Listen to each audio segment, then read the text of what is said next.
ان الحمد للہ نحمده ونستعینه ونستغفره ونعوذ باللہ من شرور انفسنا ومن سیئات اعمالنا من يهده اللہ فلا مضل له ومن يضلل فلا هادی له اشهد ان لا الہ الا اللہ وحدہ لا شریک له واشهد ان محمدا عبدہ ورسولہ اما بعد فاعوذ باللہ السمیع العلیم من الشیطان الرجیم من حمزه ونفخه ونفسه بسم اللہ الرحمن الرحیم اذا جاء نصر اللہ والفتح ورأیت الناس يدخلون في دین اللہ افواجا فسبح بحمد ربک واستغفرہ انہ کان توابا۔ محترم ناظرین اور معزز سامعین، ڈاکٹر طاہر القادری صاحب ہمارے ملک کی ایک معروف شخصیت ہیں۔ ایک بڑی تحریک جو تحریک منہاج القرآن کے نام سے جانی جاتی ہے اور پوری دنیا میں اس کی برانچیز ہیں، اس کے وہ سربراہ بھی ہیں۔ ہمارے ملک کی دینی قیادت ہو یا سیاسی قیادت ہو، ان کے ہاں بھی ان کا ایک مقام ہے یا انہیں جانا جاتا ہے۔ باقی کچھ متنازع معاملات ہوتے ہیں تو ان کے حوالے سے بھی وہ معروف ہیں۔ کچھ عرصہ پہلے سیدنا معاویہ رضی اللہ عنہ کے حوالے سے ان کی گفتگو وہ منظر عام پہ آئی، جس میں کچھ چیزیں ہم سمجھتے ہیں کہ وہ نامناسب ہیں یا وہ اہل سنت کے مسلک کے خلاف ہیں۔ یہاں یہ بات میں عرض کرنا یہ ضروری سمجھتا ہوں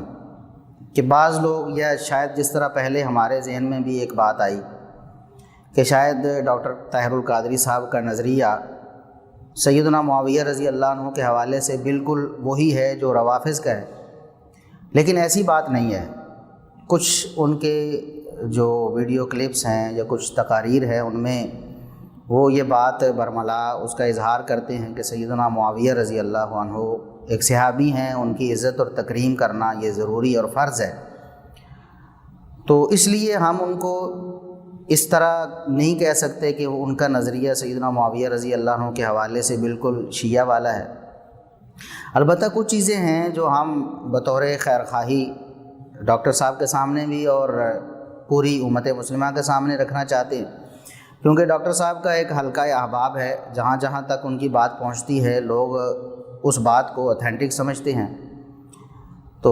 یہ ضروری ہے کہ ہم جو غلط بات ہے یا جو غلطی ہے، جو نامناسب بات ہے، جو مسلک اہل سنت کے خلاف ہے، لیکن ڈاکٹر صاحب اسے مسلک اہل سنت سمجھے ہوئے ہیں، اس کے حوالے سے لوگوں کے سامنے وضاحت کر دی جائے۔ تو بات دراصل ایسے شروع ہوئی تھی کہ دعوت اسلامی والے، وہ بھی بریلوی بھائی ہیں، انہوں نے سیدنا معاویہ رضی اللہ عنہ کے حوالے سے بھی اسی طرح کا طرز عمل اختیار کیا جس طرح کچھ دیگر صحابہ کرام کے بارے میں وہ کرتے ہیں۔ کوئی دن منانے والا، مطلب پیدائش منا لی، شہادت منا لی، وفات منا لی، یا ان کے نام پہ کوئی کانفرنس کر لی، ان کے نام کے جھنڈے بنا لیے، کچھ نعرے بنا لیے، کوئی جلسے جلوس کر لیے۔ جس طرح سیدنا علی رضی اللہ عنہ کے حوالے سے، بلکہ اب تو سیدنا ابوبکر صدیق رضی اللہ عنہ، سیدنا عمر فاروق رضی اللہ عنہ، اس حوالے سے بھی کچھ چیزیں دیکھنے کو مل جاتی ہیں کہ ان کی شہادت یا ان کی پیدائش یا کچھ ایسے مواقع ہوتے ہیں، ان کے کارناموں کو زندہ رکھنے کے لیے کچھ لوگ ایسا طرز عمل بھی اپناتے ہیں دنوں کو منانے والا۔ تو اسی سلسلے میں انہوں نے سیدنا معاویہ رضی اللہ عنہ کے حوالے سے بھی کچھ کانفرنسز کی، بلکہ انہوں نے ایک سلسلہ شروع کیا، لوگوں کو ترغیب دی دعوت اسلامی والوں نے کہ مسجدوں کے نام بھی سیدنا معاویہ رضی اللہ عنہ کے نام پہ رکھے جانے چاہیے۔ پیچھے ان کی ایک فکر تھی کہ چونکہ روافض سیدنا معاویہ رضی اللہ عنہ کی کردار کشی کرتے ہیں، ان کے حوالے سے بہت زیادہ نفرت انگیز باتیں وہ عوام میں پھیلاتے ہیں، تو اس تاثر کو ختم کرنے کے لیے کہ جس طرح صحابہ کرام میں سے بعض صحابہ کا ہم دن منا لیتے ہیں، تو سیدنا معاویہ رضی اللہ عنہ بھی ایک تاریخ اسلام کی عظیم شخصیت ہے، نبی کریم صلی اللہ علیہ وسلم کے رشتہ دار بھی ہیں، کاتب وحی بھی ہیں، بشارتیں بھی نبی کریم صلی اللہ علیہ وسلم کی زبانی انہیں مل چکی ہیں، تو کیوں نہ ان کا بھی دن منا لیا جائے، جب بعض مسجدیں، بعض مرکز ان کے نام سے منسوب کر دیے جائیں تاکہ لوگوں کو ان کی شخصیت کے حوالے سے آگاہی ہو۔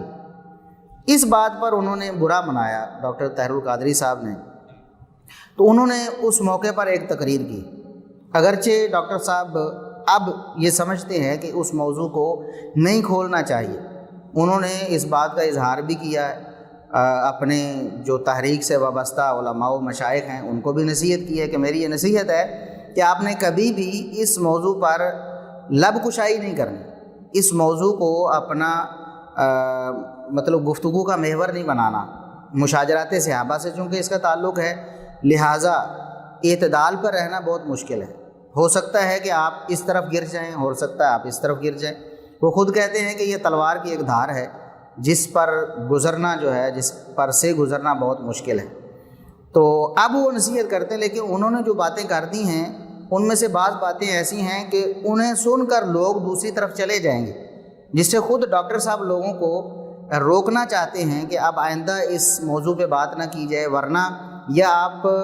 رافضیت کی طرف چلے جائیں گے یا آپ ناسبیت کی طرف چلے جائیں گے۔ تو رافضیت کی طرف تو ڈاکٹر صاحب کے بعض الفاظ ایسے ہیں کہ جو لوگوں کو لے جائیں گے،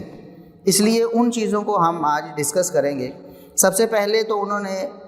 سیدنا معاویہ رضی اللہ عنہ کے حوالے سے ایک مثبت بات جو ان کی زبان سے نکل گئی، میں یہ سمجھتا ہوں کیونکہ بعد کی ان کی جو وضاحت ہے وہ اس بات کے منافی ہے۔ انہوں نے کہا کہ جب سیدنا علی رضی اللہ عنہ کی شہادت ہوئی، اس کے 6 مہینے بعد سیدنا حسن بن علی رضی اللہ عنہما وہ خلیفہ رہے، تو ان کی خلافت کے بعد 6 مہینے بعد انہوں نے خود دستبرداری کا اعلان کر دیا اور سیدنا معاویہ رضی اللہ عنہ کے ہاتھ پہ بیعت کر لی۔ تو ڈاکٹر صاحب کے الفاظ یہ ہیں کہ اس کے 6 مہینے بعد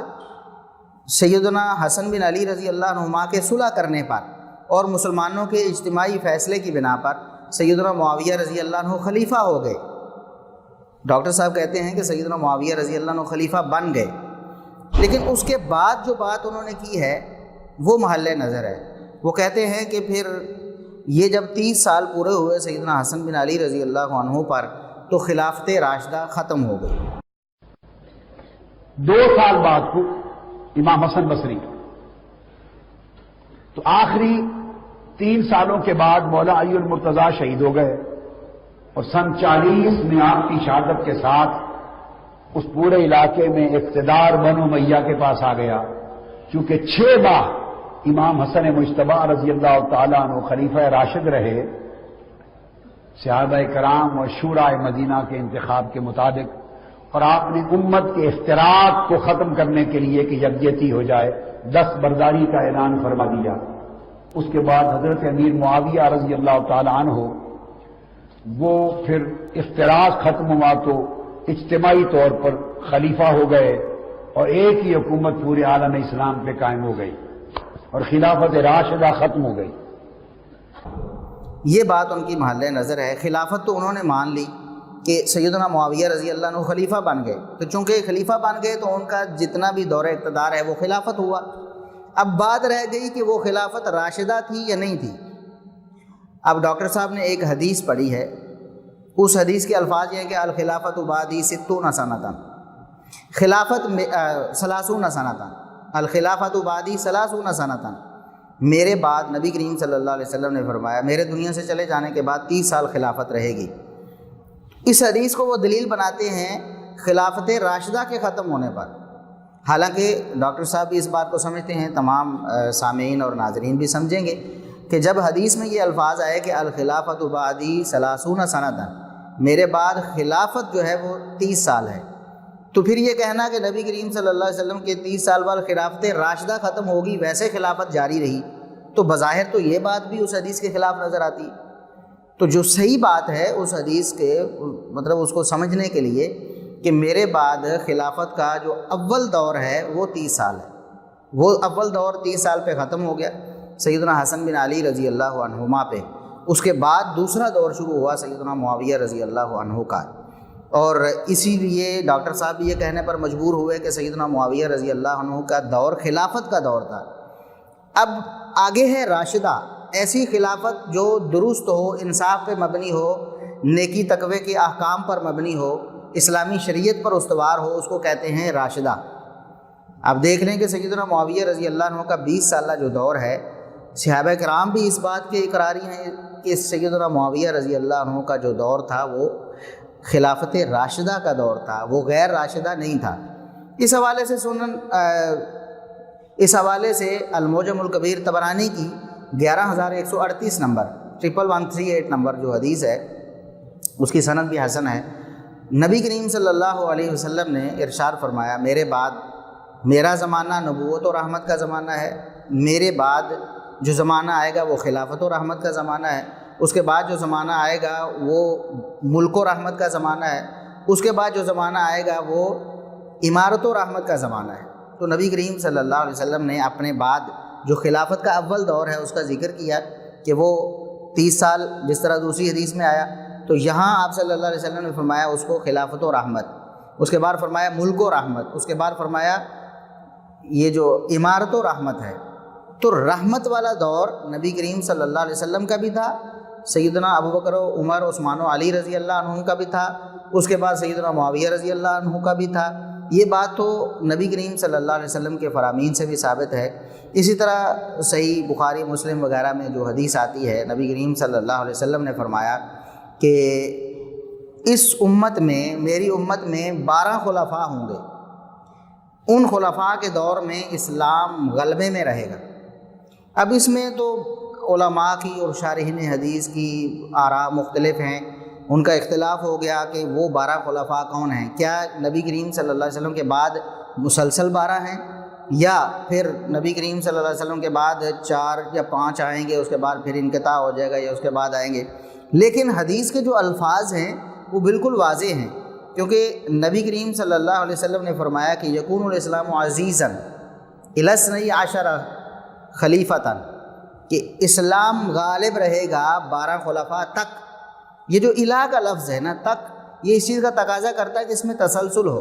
اور پھر نبی کریم صلی اللہ علیہ وسلم کا خود فرمان جس میں خلافت کے بعد کے دور کو، یعنی خلافت کے اول دور کے بعد کے دور کو رحمت قرار دیا گیا، وہ بھی اس بات کا متقاضی ہے کہ خلافت کا جو اول دور ہے اس کے بعد بھی رحمت ہوگی۔ جب رحمت والا دور ہے تو وہ راشدہ دور ہے، وہ خلافت راشدہ ہے، اس بات میں کوئی شبہ نہیں ہونا چاہیے۔ اور پھر سیدہ عائشہ رضی اللہ عنہا، کیسے ہو سکتا ہے کہ یہ دور خلافت راشدہ کا دور نہ ہو؟ یہ نا انصافی پر مبنی، نعوذ باللہ، ظلم اور زیادتی کا دور ہو، اور اس میں لوگوں کے ساتھ نا انصافی ہوتی ہو، اور سیدہ عائشہ رضی اللہ عنہا یہ بات فرمائیں سیدنا معاویہ رضی اللہ عنہ کے بارے میں کہ میری خواہش ہے کہ میری عمر بھی اللہ معاویہ کو لگا دے، اور یہ بات بھی صحیح سند سے ثابت ہے سیدہ عائشہ رضی اللہ عنہا سے۔ اور پھر سیدنا سعد بن ابی وقاص رضی اللہ عنہ جو عشرہ مبشرہ میں سے بھی ہیں، ان کی حدیث صحیح مسلم سے ڈاکٹر صاحب نے بھی پیش کی ہے، تو اس حدیث کو پیش کر کے ڈاکٹر صاحب نے کچھ اور نتیجہ نکالا ہے جس پہ ہم آگے بات کرنے والے ہیں۔ لیکن یہاں میں یہ عرض کرنا چاہتا ہوں کہ سعد بن ابی وقاص رضی اللہ عنہ کو علی رضی اللہ عنہ کا حامی ڈاکٹر صاحب بھی سمجھتے ہیں، سارے سمجھتے ہیں۔ جب اختلاف ہوا سیدنا معاویہ رضی اللہ عنہ اور سیدنا علی رضی اللہ عنہ کا، تو سیدنا سعد بن ابی وقاص رضی اللہ عنہ سیدنا علی رضی اللہ عنہ کے حامی تھے اور ساتھی تھے، وہ سمجھتے تھے کہ علی رضی اللہ عنہ کا موقف یہ صحیح ہے، اس معاملے میں انہیں کی سپورٹ کرنا چاہیے۔ لیکن سعد بن ابی وقاص رضی اللہ عنہ بھی سیدنا معاویہ رضی اللہ عنہ کے بارے میں یہ فرماتے ہیں، اتنے واضح انداز میں اور واشگاف الفاظ پہ انہوں نے فرمایا کہ ما رأیت بعد عثمان، میں نے عثمان رضی اللہ عنہ کے بعد کسی کو نہیں دیکھا اقضا بحق، جو حق کے مطابق یعنی برحق فیصلے کرنے والا ہو معاویہ رضی اللہ عنہ سے بڑھ کر۔ یہ تاریخ دمشق میں صحیح سند کے ساتھ ثابت ہے، سیدنا سعد بن ابی وقاص رضی اللہ عنہ کا فیصلہ۔ تو جب سیدنا معاویہ رضی اللہ عنہ مبنی برحق فیصلے کرتے تھے، جب وہ سیرت و کردار میں اجلے تھے اور کھڑے تھے، جب سیدہ عائشہ رضی اللہ عنہا ان کی گواہی دیتی ہیں، اور دیگر صحابہ کرام کے بھی ابھی مقصود نہیں ہے ورنہ بات بہت طویل ہو جائے گی، بہت سے صحابہ کرام نے سیدنا معاویہ رضی اللہ عنہ کی تعریف و توصیف کی، ان کے اقدامات کو سراہا ہے۔ تو سیدنا سعد بن ابی وقاص رضی اللہ عنہ فرماتے ہیں کہ سیدنا عثمان کے بعد اتنا زیادہ حق پرست میں نے نہیں دیکھا جتنے معاویہ رضی اللہ عنہ ہیں۔ تو یہ بات بڑی کلیئر کر دیتی ہے اس بات کو کہ سیدنا معاویہ رضی اللہ عنہ کا دور ظلم و ستم والا دور بالکل نہیں تھا۔ انصاف والا دور تھا۔ اور پھر اگر تاریخ اسلام کا اگر آپ مطالعہ کریں تو جو فتوحات سیدنا معاویہ رضی اللہ عنہ کے دور میں ہوئی ہیں، کبھی بھی ایسے نہیں ہو سکتا کہ ظلم و ستم والا ایک بادشاہ ہے اور اللہ تبارک و تعالیٰ اس کے ذریعے فتوحات اسلام کو دے دے، اسلام کی سرحدیں اتنی زیادہ وسیع ہو جائیں کہ سیدنا عمر رضی اللہ عنہ کے بعد، سیدنا عثمان رضی اللہ عنہ کے بعد جو سیدنا معاویہ رضی اللہ عنہ کے ہاتھوں اللہ تبارک و تعالیٰ نے اسلامی سرحدوں کو بہت زیادہ وسعت دی تھی۔ تو یہ چیزیں طے کرتی ہیں کہ ڈاکٹر صاحب یہ جو کہتے ہیں کہ خلیفہ تو ہیں سیدنا معاویہ رضی اللہ عنہ لیکن راشد نہیں ہیں، یہ بات غلط ہے۔ سیدنا معاویہ رضی اللہ عنہ بھی خلیفہ راشد ہی تھے۔ خلیفہ راشد کو 4 یا 5 پہ ختم کر دینا، منقطع کر دینا کہ خلافت راشدہ ختم ہوگی، اس کے بعد خلافت راشدہ تھی ہی نہیں، یہ بات صحیح نہیں۔ کیونکہ جتنے بھی لوگ ایسے ہیں جو سیدنا معاویہ رضی اللہ عنہ کی خلافت کو غیر راشدہ کہتے ہیں، وہ سیدنا عمر بن عبدالعزیز رحمہ اللہ تعالی، جو کہ سیدنا معاویہ رضی اللہ عنہ کی ہی نسل سے ہیں، ان کی ہی نسل سے بعد میں اقتدار انہیں ملا، ان کے بارے میں وہ کہتے ہیں کہ وہ خلیفہ راشد تھے۔ حتیٰ کہ سیدنا معاویہ رضی اللہ عنہ کے جو بہت زیادہ نقاد ہیں، سیدنا معاویہ رضی اللہ عنہ پر تان کرنے والے لوگ ہیں، وہ بھی اس بات کے اقراری ہیں کہ سیدنا امام عمر بن عبدالعزیز رحمہ اللہ تعالی ان کا دور خلافت راشدہ ہے، کہتے ہیں وہ اچھے خلیفہ تھے، خلیفہ راشد تھے۔ تو جب عمر بن عبدالعزیز رحمہ اللہ خلیفہ راشد ہو سکتے ہیں، اس حدیث کے باوجود کہ میرے بعد 30 سال خلافت ہے، میں نے تو عرض کیا اس کا صحیح معنی یہ ہے کہ خلافت کا ایک دور ہے 30 سال تک، تو جب اس کے بعد بھی خلافت بھی ہو سکتی ہے اور وہ راشدہ بھی ہو سکتی ہے، تو سیدنا معاویہ رضی اللہ عنہ کا دور جو ہے وہ بالاولا وہ خلافت راشدہ ہے، کیونکہ عمر بن عبدالعزیز رحمہ اللہ وہ صحابی نہیں ہیں اور سیدنا معاویہ رضی اللہ عنہ وہ صحابی رسول ہیں۔ جو فضائل، جو مناقب، جو شان، جو مقام سیدنا معاویہ رضی اللہ عنہ کا ہے، عمر بن عبدالعزیز رحمہ اللہ کبھی اس کا مقابلہ نہیں کر سکتے۔ تو یہ ایک نقطہ یہ ہے کہ سیدنا معاویہ رضی اللہ عنہ کی خلافت کو راشدہ کہنا چاہیے، ماننا چاہیے، اور اس کو کہنا کہ خلافت راشدہ ختم ہو گئی تھی تو اس کا مطلب تو یہ ہے کہ پھر امام مہدی جنہوں نے آنا ہے ابھی، اور مسلمانوں کا اجماعی اور اتفاقی عقیدہ ہے ان کے بارے میں بھی کہ وہ خلیفہ ہوں گے، وہ خلیفہ ہوں گے اور وہ راشد بھی ہوں گے، تو اس کا مطلب تو نعوذ باللہ یہ ہوا کہ 30 سال اگر خلافت راشدہ ہے اس کے بعد ہے ہی نہیں، تو نہ عمر بن عبدالعزیز رحمہ اللہ خلیفہ راشد قرار پاتے ہیں اور نہ امام مہدی۔ ان کے بارے میں تو سب متفق ہیں کہ وہ خلیفہ راشد ہی ہوں گے، تو پھر کیوں اس بات کو نہ مانا جائے کہ سیدنا معاویہ رضی اللہ عنہ وہ خلیفہ راشد ہی ہیں۔ دوسری بات جو ڈاکٹر صاحب نے بار بار کی اور جس بات پر انہوں نے زور دیا وہ یہ تھا کہ بنو امیہ کا دور، بنو امیہ کے دور میں ظاہر ہے کہ یہ دور سیدنا معاویہ رضی اللہ عنہ سے شروع ہوتا ہے۔ پہلے 20 سال بنو امیہ کے دور کے وہ سیدنا معاویہ رضی اللہ عنہ کے تھے، وہ خلیفہ رہے۔ جب ان کی وفات ہوئی تو اس کے بعد پھر اگلے لوگ آئے۔ تو سیدنا معاویہ رضی اللہ عنہ کے دور کے حوالے سے جس طرح عام طور پر پروپیگنڈا روافض کی طرف سے کیا جاتا ہے، تو ڈاکٹر صاحب بھی اسی رو میں بہہ گئے۔ کچھ باتیں ایسی ہوتی ہیں جو تاریخی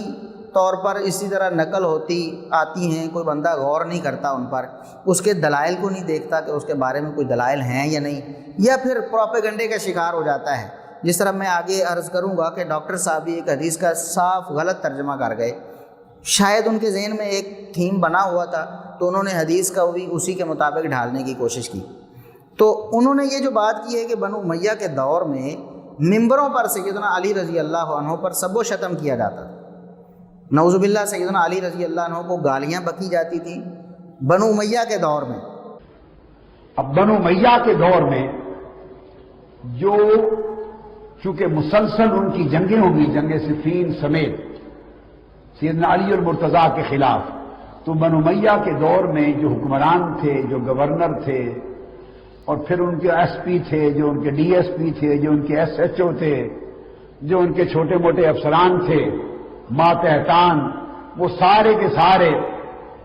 پھر شاہ سے بڑھ کر شاہ کے نوکر بڑے وفادار ہوتے ہیں، اور پھر ان کے شاہوں کے جو خطباء تھے، جو بادشاہوں کے خطیب تھے ان کو خوش کرنے والے، امراء کے خطیب، اور وہ علماء جو حکمرانوں کے رکھے ہوئے برسر منبر سیدنا مولا علی شیر خدا رضی اللہ تعالیٰ عنہ کے خلاف ہرزہ سرائی کرنے لگے، اور زبان درازی عام ہو گئی، سب و شتم بھی کچھ لوگ کرنے لگے، اور ان کے فضائل اور مناقب کو بیان کر دیے گئے، حتیٰ کہ ان کا نام لینا اور ان کے نام سے روایت کرنا بھی بیان کر دیا گیا۔ جہاں جو شخص جتنا سخت تھا، جتنا معاند تھا، اتنی سختی اور جبر اس نے کر دیا، اتنی سختی اور اتنا جبر کر دیا۔ دیکھیں یہ بات ویسے ہی اگر کوئی بندہ تھوڑا سا اس پر غور کرے، اس کو یہ بات سمجھ آنی چاہیے کہ یہ صحابہ کرام کا دور ہے، بہت سے صحابہ کرام اس دور میں موجود ہیں۔ دیکھیں 60 ہجری میں سیدنا معاویہ رضی اللہ عنہ فوت ہوئے ہیں، 60 ہجری میں، تو 40 سے لے کر 60 ہجری تک یہ 20 سالہ دور ہے، یہ اولین دور ہے بنو امیہ کا، یعنی سیدنا معاویہ رضی اللہ عنہ کا دور ہے۔ تو یہ 20 سالہ دور، اس میں صحابہ کرام کثرت کے ساتھ موجود تھے، اور آپ لوگ جو تاریخ سے شغف رکھتے ہیں انہیں اس بات کا علم ہوگا کہ صحابہ کرام جو ہیں وہ 100 ہجری کے بعد بھی تھے، 100 ہجری کے بعد بھی کچھ صحابہ کرام فوت ہوئے ہیں۔ تو اس دور میں جو 40 سے 60 تک ہے صحابہ کرام کثرت سے موجود تھے۔ تو یہ کیسے ہو سکتا ہے کہ سیدنا معاویہ رضی اللہ عنہ کے دور میں سیدنا علی رضی اللہ عنہ کو یا اہل بیت کو ممبروں پر جمعے کے خطبوں میں گالیاں بھی دی جاتی ہوں نعوذ باللہ، اور کسی میں اتنی غیرت یا جوش نہیں آیا جو آج لوگ سمجھتے ہیں کہ ہمیں اہل بیت سے محبت ہے۔ ظاہر ہے اگر وہ سنیں گے تو وہ مر مٹیں گے کہ یہ کیسے ہو سکتا ہے کہ علی رضی اللہ عنہ کو یا نبی کریم صلی اللہ علیہ وسلم کی لخت جگر سیدہ فاطمہ رضی اللہ عنہا کو یا آپ کے جو نواسے ہیں حسن و حسین رضی اللہ عنہما ان کو گالیاں دی جائیں ہمارے سامنے۔ ہم اتنے گناہ گار ہیں اور اس دور میں بیٹھے ہیں، پرفتن دور ہے، ہم بھی برداشت نہیں کرتے، تو یہ کیسے ہو سکتا ہے کہ خیر القرون والے اسے برداشت کرتے رہے؟ صحابہ کرام موجود تھے، تو صحابہ کرام کیوں نہ مر مٹے یا لڑ پڑے ان سے بھی؟ یہ کیا ہو گیا؟ کوئی ایسا واقعہ کبھی نقل ہوا کسی تاریخ کی کتاب میں یا حدیث کی کتاب میں کہ فلاں صحابی جناب وہ جھگڑ پڑا، وہ لڑ پڑا کہ آپ علی کو گالیاں کیوں دے رہے ہیں؟ ایسا نہیں تھا، ممبر و محراب پہ قطعاً ایسا نہیں ہوتا تھا۔ یہ اصل میں ایک پروپیگنڈا تھا، اور اس کی جڑ میں آپ کو بتاتا ہوں۔ اکثر یہ روایت تاریخ الخلفاء، یہ علامہ سیوطی رحمہ اللہ کی کتاب ہے، وہاں سے نقل کی جاتی ہے کہ 60 سال تک ممبروں پر لعنتیں ہوتی رہیں، 60 سال تک ممبروں پر اہل بیت کو سیدنا علی رضی اللہ عنہ کو برا بھلا کہا جاتا رہا۔ پھر آخر کار عمر بن عبدالعزیز رحمہ اللہ کا دور آیا، تو انہوں نے اس لعن طعن کو ختم کروا کے قرآن کریم کی کچھ آیات جو ہیں اس کی جگہ پر رکھوا دی۔ یقین جانیں یہ اتنا بڑا جھوٹ ہے، کوئی بندہ اس کو تسلیم، جیسا کہ میں نے کہا عقلاً بھی محال ہے کہ صحابہ کرام کے دور میں ایسا ہوتا ہو اور لوگ اسے برداشت کرتے ہوں، یہ ممکن ہی نہیں۔ تاریخ الخلفاء سیوطی سے پیش کی جاتی ہے یہ روایت، اور وہاں اس کی کوئی سند نہیں، بے سند ہے، یعنی اس کا کوئی سر پیر نہیں ہے، کوئی سرا نہیں ہے کہ آپ اس کو پکڑ کر اس کی تحقیق کر سکیں، اتھینٹیکیشن چیک کر سکیں کہ واقعی یہ واقعہ ہوا بھی کہ نہیں۔ ہاں البتہ امام ابن سعد رحمہ اللہ تعالی جو بہت بڑے مورخ اسلام ہیں، محدث بھی تھے، انہوں نے اپنی کتاب الطبقات الکبریٰ میں اس کو سند کے ساتھ نقل کیا۔ اور دیکھیں محدثین کرام سند نقل کرنے کا کتنا فائدہ ہے۔ ایک تو صحیح احادیث ہیں جو صحیح سند سے آتی ہیں، دوسری جو من گھڑت اور جھوٹی روایات ہیں، سند نقل کرنے سے ان کے بارے میں بھی آگاہی ہو جاتی ہے کہ کس جھوٹے نے اسے گھڑا ہے۔ اب یہ جو سند ہے الطبقات الکبریٰ میں، وہاں پر اس کی سند میں لوط بن یحییٰ ہے، ابو مخنف لوط بن یحییٰ، اور یہ باتفاق محدثین یہ متروک اور سخت ضعیف راوی، بلکہ امام ابن عدی رحمہ اللہ وہ فرماتے ہیں کہ شیعی محترق، یہ بہت کٹر قسم کا شیعہ تھا، جلا بھنا شیعہ تھا، ایسا شیعہ کہ جو صحابہ کرام کی عداوت میں جلتا کڑتا رہتا تھا۔ بلکہ وہ کہتے ہیں کہ یہ جو روافظ تھے نا، روافظ کا افسانہ گو تھا، یہ جس طرح آپ آج کے دور میں ذاکر کہہ سکتے ہیں، یہ شیعہ کا ذاکر تھا جو صحابہ کرام کی دشمنی میں جلتے بھنتے رہتے تھے۔ ایسے شخص سے خیر کی توقع ہو سکتی ہے؟ اس نے تو ظاہر ہے کہ صحابہ کرام کو بدنام کرنا ہے۔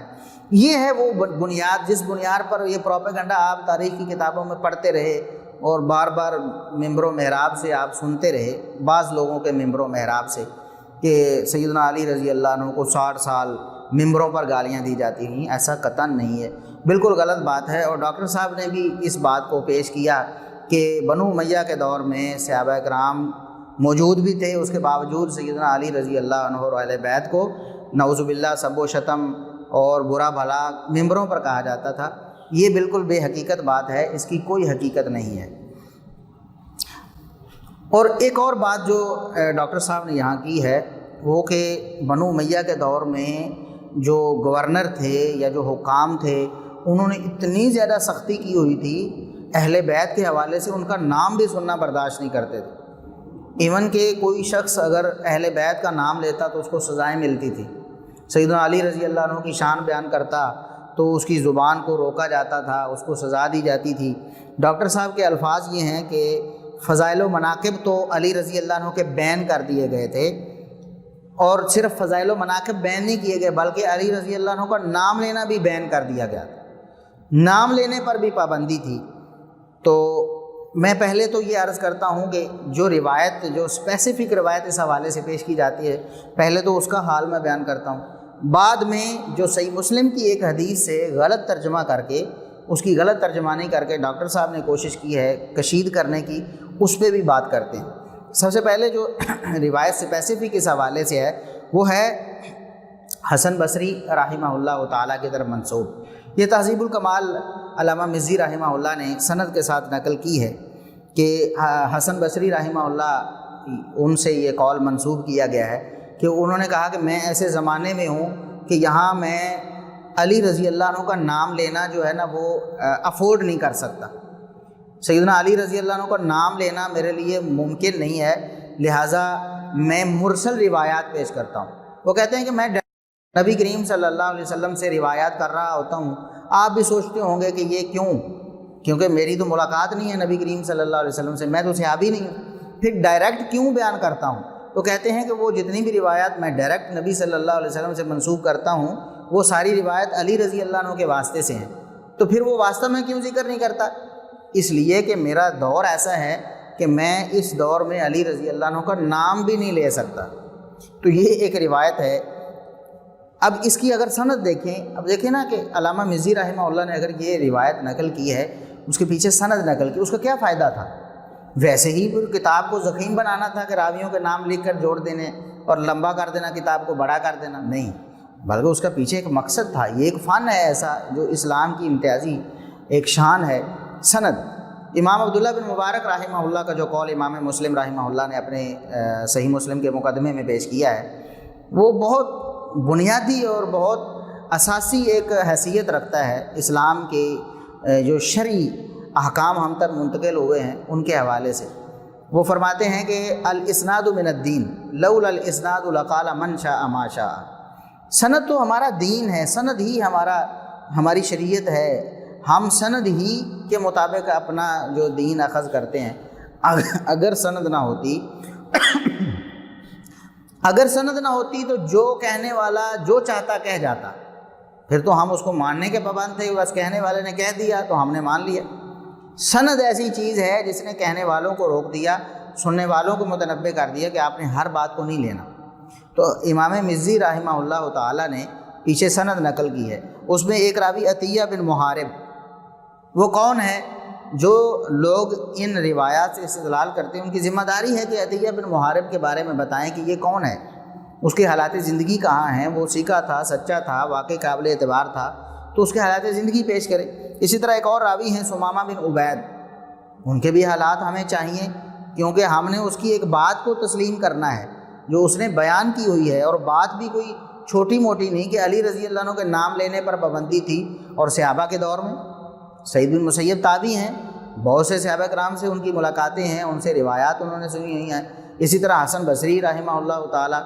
وہ بھی تابعی ہیں، کئی صحابہ کرام سے ان کی ملاقات ہے، اگرچہ خلفائے راشدین میں سے کسی سے انہوں نے سماع نہیں کیا ہے، لیکن بعد والے صحابہ سے ان کی روایات بھی موجود ہیں۔ تو صحابہ کرام کے دور میں رہنے والے شخص کیسے کہہ سکتا ہے کہ میں علی کا نام نہیں لے سکتا؟ صحابہ کرام کہاں تھے؟ علی رضی اللہ عنہ سے نبی کریم صلی اللہ علیہ وسلم کی وجہ سے بھی ان کی ایک محبت تھی۔ ایک تو علی رضی اللہ عنہ کا مقام تھا اسلام میں،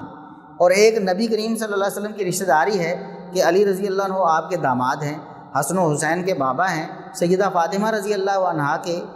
خامد ہیں، تو اس حوالے سے بھی لوگوں کے دل میں ان کی قدر و اہمیت تھی۔ تو یہ کیسے ہو سکتا ہے کہ صحابہ کرام کے دور میں علی رضی اللہ عنہ کے نام لینے پہ بھی بین لگ جائے اور صحابہ کرام میں سے کسی نے کوئی مزاحمت نہ کی ہو، اور ایسی بات ہم تک پہنچی کوئی نہیں؟ پھر تو اتنی بڑی بات بیان کرنے والا جو شخص ہے اس کے بارے میں ہمیں معلوم ہی نہیں کہ اس کا کردار کیسا ہے، وہ خود کیسا تھا، سچا تھا، جھوٹا تھا۔ اور تیسری بات یہ ہے کہ محمد بن حنیفہ الواسطی راوی اس میں وہ ضعیف ہے۔ امام دارقطنی فرماتے ہیں کہ یہ مضبوط راوی نہیں ہے، یہ اس قابل نہیں ہے کہ ہم اس کی بات پر اعتماد کر لیں، لیس بالقوی فرمایا انہوں نے۔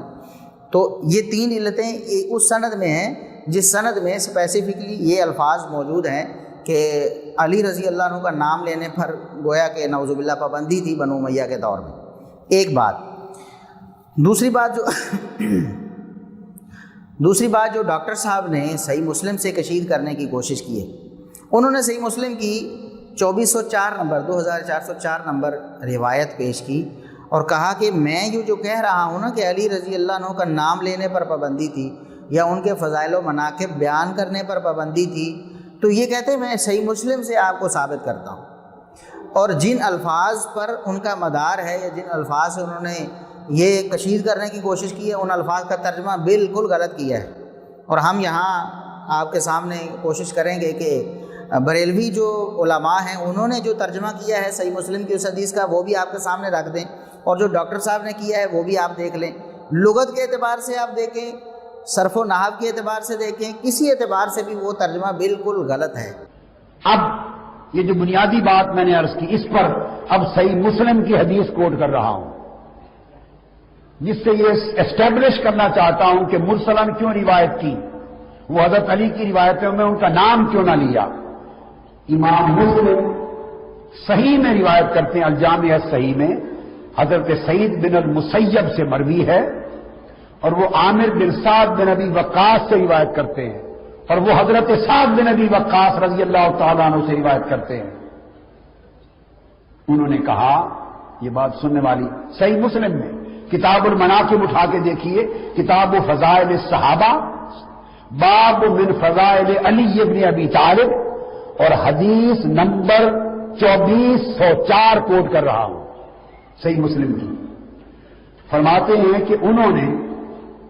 یہ روایت کیا کہ قال رسول اللہ صلی اللہ علیہ وآلہ وسلم علی انت منی بمنزلۃ ہارون من موسیٰ الا انہ لا نبی بعدی۔ حضرت سعد بن ابی وقاص نے روایت کیا کہ حضور علیہ السلام نے فرمایا حضرت علی کو کہ علی تیرا درجہ میرے لیے میرے نزدیک ایسے ہی ہے جو درجہ اور رتبہ اور نسبت حضرت ہارون کو حضرت موسیٰ کے ساتھ تھی، سوائے اس کے کہ حضرت ہارون بھی نبی ہوئے مگر میرے بعد نبوت نہیں ہوگی، نہ کوئی نبی ہوگا، نبوت ختم ہو گئی۔ قال سعید، اب سعید بن مسیب کہتے ہیں کہ میں نے یہ حدیث صحیح مسلم میں حضرت عامر بن سعد بن ابی وقاص سے سنی، اور وہ ابھی زندہ تھے۔ وہ کہتے ہیں میرے دل میں خیال اور خواہش آئی کہ میں عامر بن سعد سے سنا ہے، اور ان کے والد حضرت سعد بن ابی وقاص جنہوں نے حضور علیہ السلام سے سنا تھا وہ ابھی زندہ ہیں۔ مجھے خواہش آئی کہ یہ حدیث اور یہ بات براہ راست جا کر ان سے سنوں اور تصدیق کروں۔ ان کے بیٹے نے روایت کی، لیکن مولا علی المرتضیٰ کی فضیلت اور منقبت میں اتنی بڑی بات میں حضرت سعد بن ابی وقاص سے خود کیوں نہ سنوں۔ سعید بن مسیب کہتے ہیں فاحببت ان اشافہ بها فلقیت سعدا فحدثته بما حدثني عامر۔ میں پھر حضرت سعد بن ابی وقاص کے پاس گیا، ان سے ملاقات کی، اور ان کے بیٹے نے جو مجھے روایت کی تھی حدیث یہ میں نے ان کو سنائی، اور سنا کر ان سے پوچھا کہ کیا یہ حدیث آپ نے روایت کی اور خود حضور علیہ السلام سے سنا؟ اب یہ کیوں سوال پیدا ہوا؟ بنو امیہ کے دور کا پروپیگنڈا اتنا زیادہ کر دیا گیا تھا کہ عامت الناس جنہوں نے وہ دور نہیں پایا ان کو خبر ہی نہیں تھی کہ علی مرتضیٰ کا مقام کیا ہے اور ان کے مناقب کیا ہیں، اور جب سٹیجوں پر ان کے خلاف ہرزہ سرائی ہونے لگ جائے تو ذہن پراگندہ ہو جاتے ہیں۔ تو تعجب ہوا، اتنی بڑی بات آقا علیہ السلام نے فرمائی، تو جا کے پوچھا ایسا بن ابی وقاص کیا رضی اللہ عنہ آپ نے خود سنا آقا علیہ السلام سے؟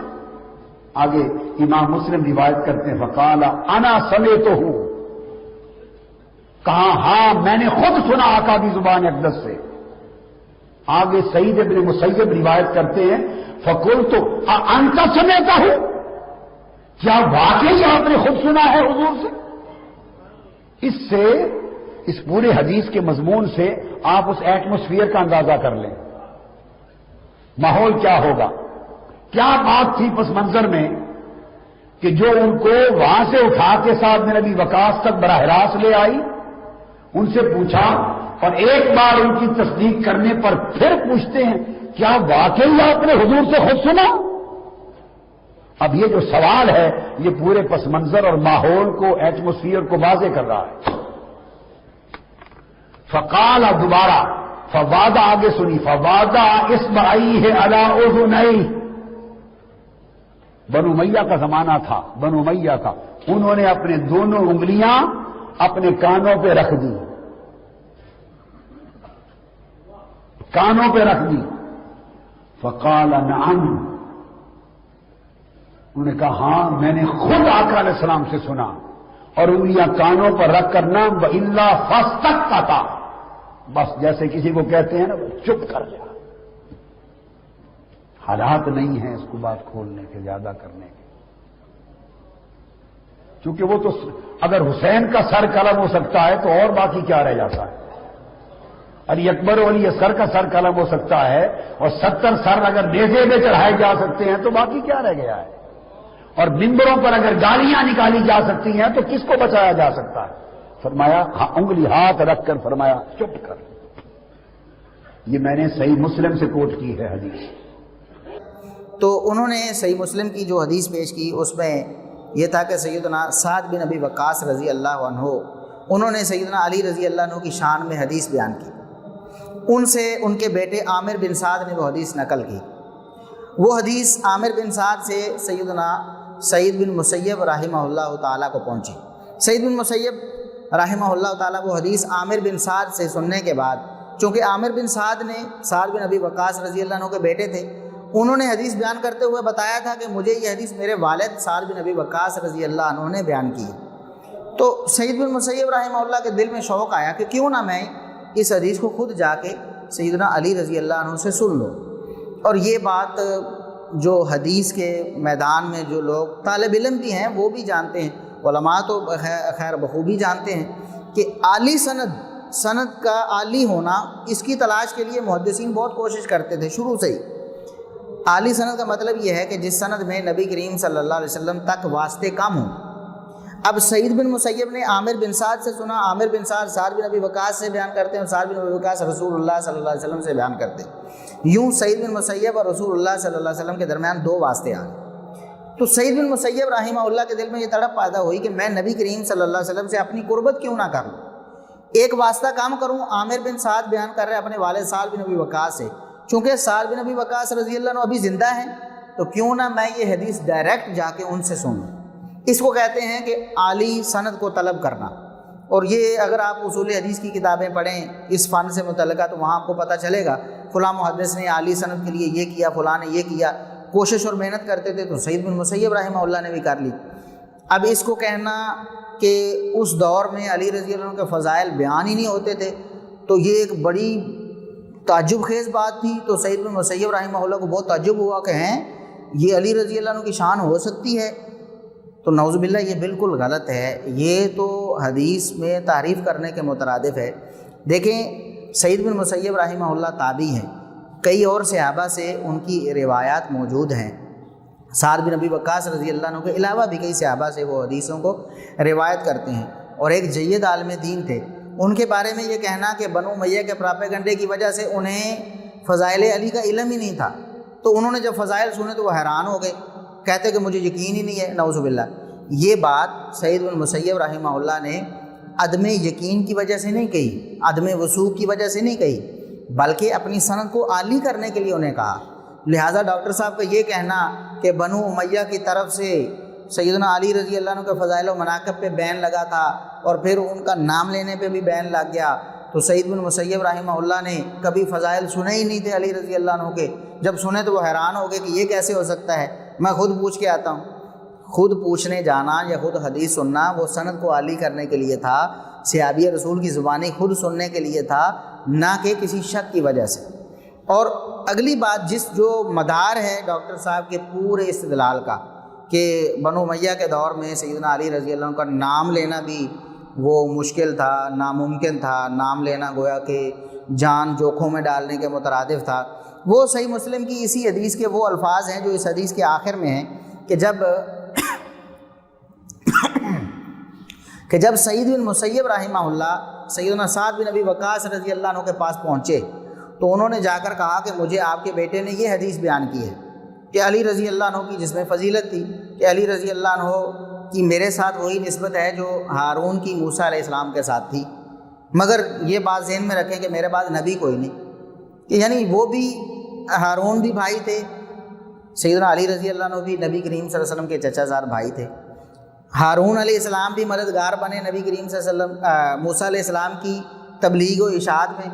علی رضی اللہ عنہ بھی نبی کریم صلی اللہ علیہ وسلم کی جو تعلیمات تھیں اس کو آگے امت تک پہنچانے میں مددگار بنے۔ تو یہ حدیث تھی کہ علی رضی اللہ عنہ کو نبی کریم صلی اللہ علیہ وسلم نے فرمایا۔ کیا آپ کو یہ بات پسند نہیں؟ دراصل علی رضی اللہ عنہ ایک جنگ کے موقع پر دل گرفتہ ہو گئے اس بات پہ کہ نبی کریم صلی اللہ علیہ وسلم نے فرمایا کہ آپ پیچھے رہ جاؤ، جو پیچھے عورتیں اور بچے ہیں یا پھر کمزور افراد ہیں جو جنگ سے پیچھے رہ رہے ہیں، تو آپ ان کی رکھوالی یا ان کی نگرانی کے لیے آپ یہاں رہ جائیں، کوئی بندہ ایسا ہونا چاہیے ذمہ دار ان کے پاس بھی۔ تو علی رضی اللہ عنہ چونکہ لڑنا چاہتے تھے اسلام کی خاطر، تو انہوں نے پریشان ہو کر کہا کہ اللہ کے رسول تخلفونی فی النساء والصبیان، آپ مجھے بچوں اور عورتوں میں چھوڑ کے جا رہے ہیں، جس طرح بچے اور عورتیں جنگ میں نہیں جاتے میں بھی پیچھے رہ رہا ہوں۔ تو اس وقت نبی کریم صلی اللہ علیہ وسلم نے ان کی دل جوئی کے لیے ارشاد فرمایا کہ علی کیا اما ترضی ان تکون منی بمنزلۃ ہارون من موسیٰ، کہ آپ اس بات کو پسند نہیں کرتے کہ موسیٰ علیہ السلام سے جو نسبت ہارون کی تھی وہی آپ کی ہو جائے،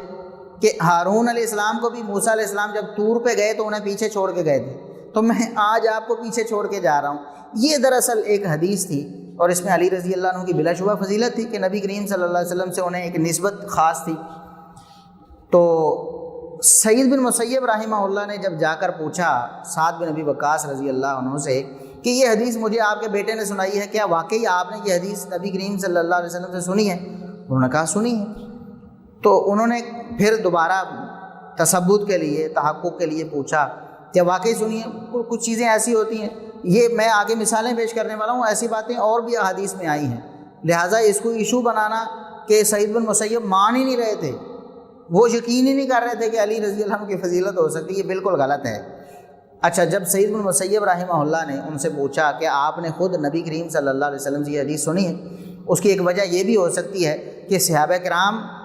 نبی کریم صلی اللہ علیہ وسلم سے ایسی حدیثیں بھی بیان کرتے تھے جو انہوں نے خود ڈائریکٹ نہیں سنی ہوتی تھی بلکہ دوسرے صحابہ نے بیان کی ہوتی تھی۔ اس کی مثالیں بہت ساری موجود ہیں۔ سیدنا انس بن مالک رضی اللہ عنہ وہ اسلام کے اولین دور کی احادیث بیان کرتے ہیں، اس وقت تو وہ پیدا نہیں ہوئے تھے، پھر پیدا ہوئے تو بچے تھے۔ اسی طرح عبداللہ بن عمر رضی اللہ عنہما، عبداللہ بن عباس رضی اللہ عنہما جو صغار صحابہ تھے، اسی طرح جو بعد میں اسلام لانے والے صحابہ تھے، سیدنا ابو ہریرہ رضی اللہ عنہ وغیرہ، انہوں نے جو اولین دور کی حدیثیں بیان کی ہیں تو ظاہر ہے دوسرے صحابہ سے سن کے بیان کی ہیں، تو اس لیے انہوں نے کہا کہ اگر آپ نے خود سنی ہے تو مجھے بتا دیں، اگر کسی اور سے واسطے سے سنی ہے تو مجھے وہ واسطہ بھی بتا دیں۔ تو جس طرح انہوں نے کہا کہ میں نے آپ کے بیٹے سے سنی ہے تو آپ کے پاس سننے آ گیا، تو ہو سکتا ہے کہ کسی اور سے آپ نے سنی ہے تو میں اس سے بھی ڈائریکٹ جا کے سن لوں۔ بہرحال ان کے مد نظر ایسی بات تھی، تو انہوں نے کہا کہ کیا آپ نے خود سنی ہے؟ تو انہوں نے کہا ہاں اللہ کی قسم میں نے خود سنی ہے۔ اور یہ کہنے کے بعد انہوں نے اپنے کانوں پر ہاتھ رکھا، کانوں پر ہاتھ رکھ کے فرمایا کہ اللہ کی قسم میں نے ان کانوں سے سنی ہے، اور اگر میں نے ان کانوں سے یہ حدیث نہ سنی ہو تو وَإِلَّا فَاسْكَتَّ، ورنہ یہ دونوں کان جو ہے نا وہ بہرے ہو جائیں۔ یعنی یہ قسم اٹھا لی نا کہ اگر میں اس بارے میں غلط بیانی سے کام لے رہا ہوں کہ ڈائریکٹ میں نے نہیں سنی اور میں کہہ رہا ہوں کہ رسول اللہ صلی اللہ علیہ وسلم سے میں نے خود سنی ہے، تو پھر میرے یہ دونوں کان جو ہے نا وہ بہرے ہو جائیں۔ اچھا، اس موقع پر ڈاکٹر صاحب نے غلط ترجمہ کر دیا۔ وہ جو ایک تھیم انہوں نے بنایا ہوا تھا بنو امیہ کے بارے میں کہ سیدنا علی رضی اللہ عنہ کا نام لینا بھی بین ہو گیا تھا، یا ان کی بھی ان کے ہاں شجر ممنوع ہو گئی تھی، اگر کوئی کرتا تو اس کو سزا ملتی، تو اس کو ثابت کرنے کے لیے انہوں نے حدیث کو ہی بگاڑ دیا۔ اب یہ جو الفاظ ہیں یہ جو الفاظ ہیں وَإِلَّا فَاسْتَكَتَّ، یہ جو الفاظ سعید بن مسیب رحمہ اللہ کے سامنے سعد بن ابی وقاص رضی اللہ عنہ نے بولے، ان کا معنی سیدھا سیدھا اور صاف صاف یہ ہے کہ میں اگر یہ بات غلط بیانی سے کام لے رہا ہوں، اگر میں نے یہ حدیث خود نہیں سنی نبی کریم صلی اللہ علیہ وسلم سے، تو میرے یہ دونوں کان بہرے ہو جائیں۔ اس لیے انہوں نے کانوں پہ ہاتھ رکھا کہ میں نے انہی کانوں سے سنی ہے، اگر میں نعوذ باللہ جھوٹ بول رہا ہوں تو میرے دونوں کان بہرے ہو جائیں۔ یہ اس حدیث کا ترجمہ ہے۔ ڈاکٹر صاحب نے ترجمہ کیا کہ انہوں نے کانوں کو ہاتھ لگا کر کہا کہ چپ کر جا، چپ رہنے میں ہی عافیت ہے، اس بات کو مزید نہ کھولو۔ میں عرض کرتا ہوں ڈاکٹر صاحب سے بھی، اور جو بھی ان کے سامعین اور ناظرین ہیں یا جو ان کے حلقہ ارادت سے وابستہ ہیں، وہ ہماری بات نہ مانیں، یہ حدیث صحیح مسلم سے لیں اور خود اپنے کسی عالم نے جس نے صحیح مسلم کی حدیث کا ترجمہ کیا یا شرح کی ہے وہاں سے جا کے پڑھ لیں۔ ہم بطور مثال بریلوی بہت بڑے ایک مکتب فکر کے بہت بڑے عالم دین تھے، غلام رسول سعیدی بریلوی صاحب، غلام رسول سعیدی بریلوی صاحب، انہوں نے صحیح مسلم کی شرح بھی لکھی، تو انہوں نے جو ترجمہ کیا وہ ہم آپ کے سامنے پیش کرتے ہیں۔ انہوں نے ہو یہی ترجمہ کیا ہے کہ اگر میں نے یہ حدیث اپنے کانوں سے نبی کریم صلی اللہ علیہ وسلم سے نہ سنی ہو تو میرے دونوں کان بہرے ہو جائیں۔ ڈاکٹر صاحب کیا ثابت کرتے ہیں کہ سعد بن ابی وقاص رضی اللہ عنہ نے کانوں کی طرف ہاتھ لگا کر کہا کہ بس مزید نہ بولو، چپ رہو، اگر بولو گے تو خرابی ہو جائے گی، بنو امیہ جو ہے نا ہم پر پل پڑیں گے اور ہمیں سزا دیں گے، نعوذ باللہ۔ اب یہ دیکھیں کہ ایک چیز جو ذہن بنا ہوا ہے وہ روافظ کے پراپیگنڈے کی وجہ سے بن گیا کہ بنو امیہ کے دور میں سیدنا علی رضی اللہ عنہ کے فضائل و مناقب پر بھی پابندی تھی اور ان کا نام لینے پر بھی بین لگا ہوا تھا۔ اس کو ثابت کرنے کے لیے کس حد تک ڈاکٹر صاحب چلے گئے ہیں کہ انہوں نے ایک حدیث کا ترجمہ ہی اپنی طرف سے کر دیا۔ اب دیکھیں، اگر ڈاکٹر صاحب جو کہہ رہے ہیں کہ چپ رہے، اگر اس کا ترجمہ چپ رہنا کریں تو کسی طور پہ بنتا ہی نہیں۔ ایک تو یہ ہے کہ لغت میں بھی نہیں بنتا، اور اگر اس کا صیغہ دیکھا جائے تو یہ تو تثنیہ کا صیغہ ہے، اور سیدنا سعد بن ابی وقاص رضی اللہ عنہ کو جو مخاطب تھے سعید بن مسیب رحمہ اللہ، وہ اکیلے تھے، وہ دو نہیں تھے۔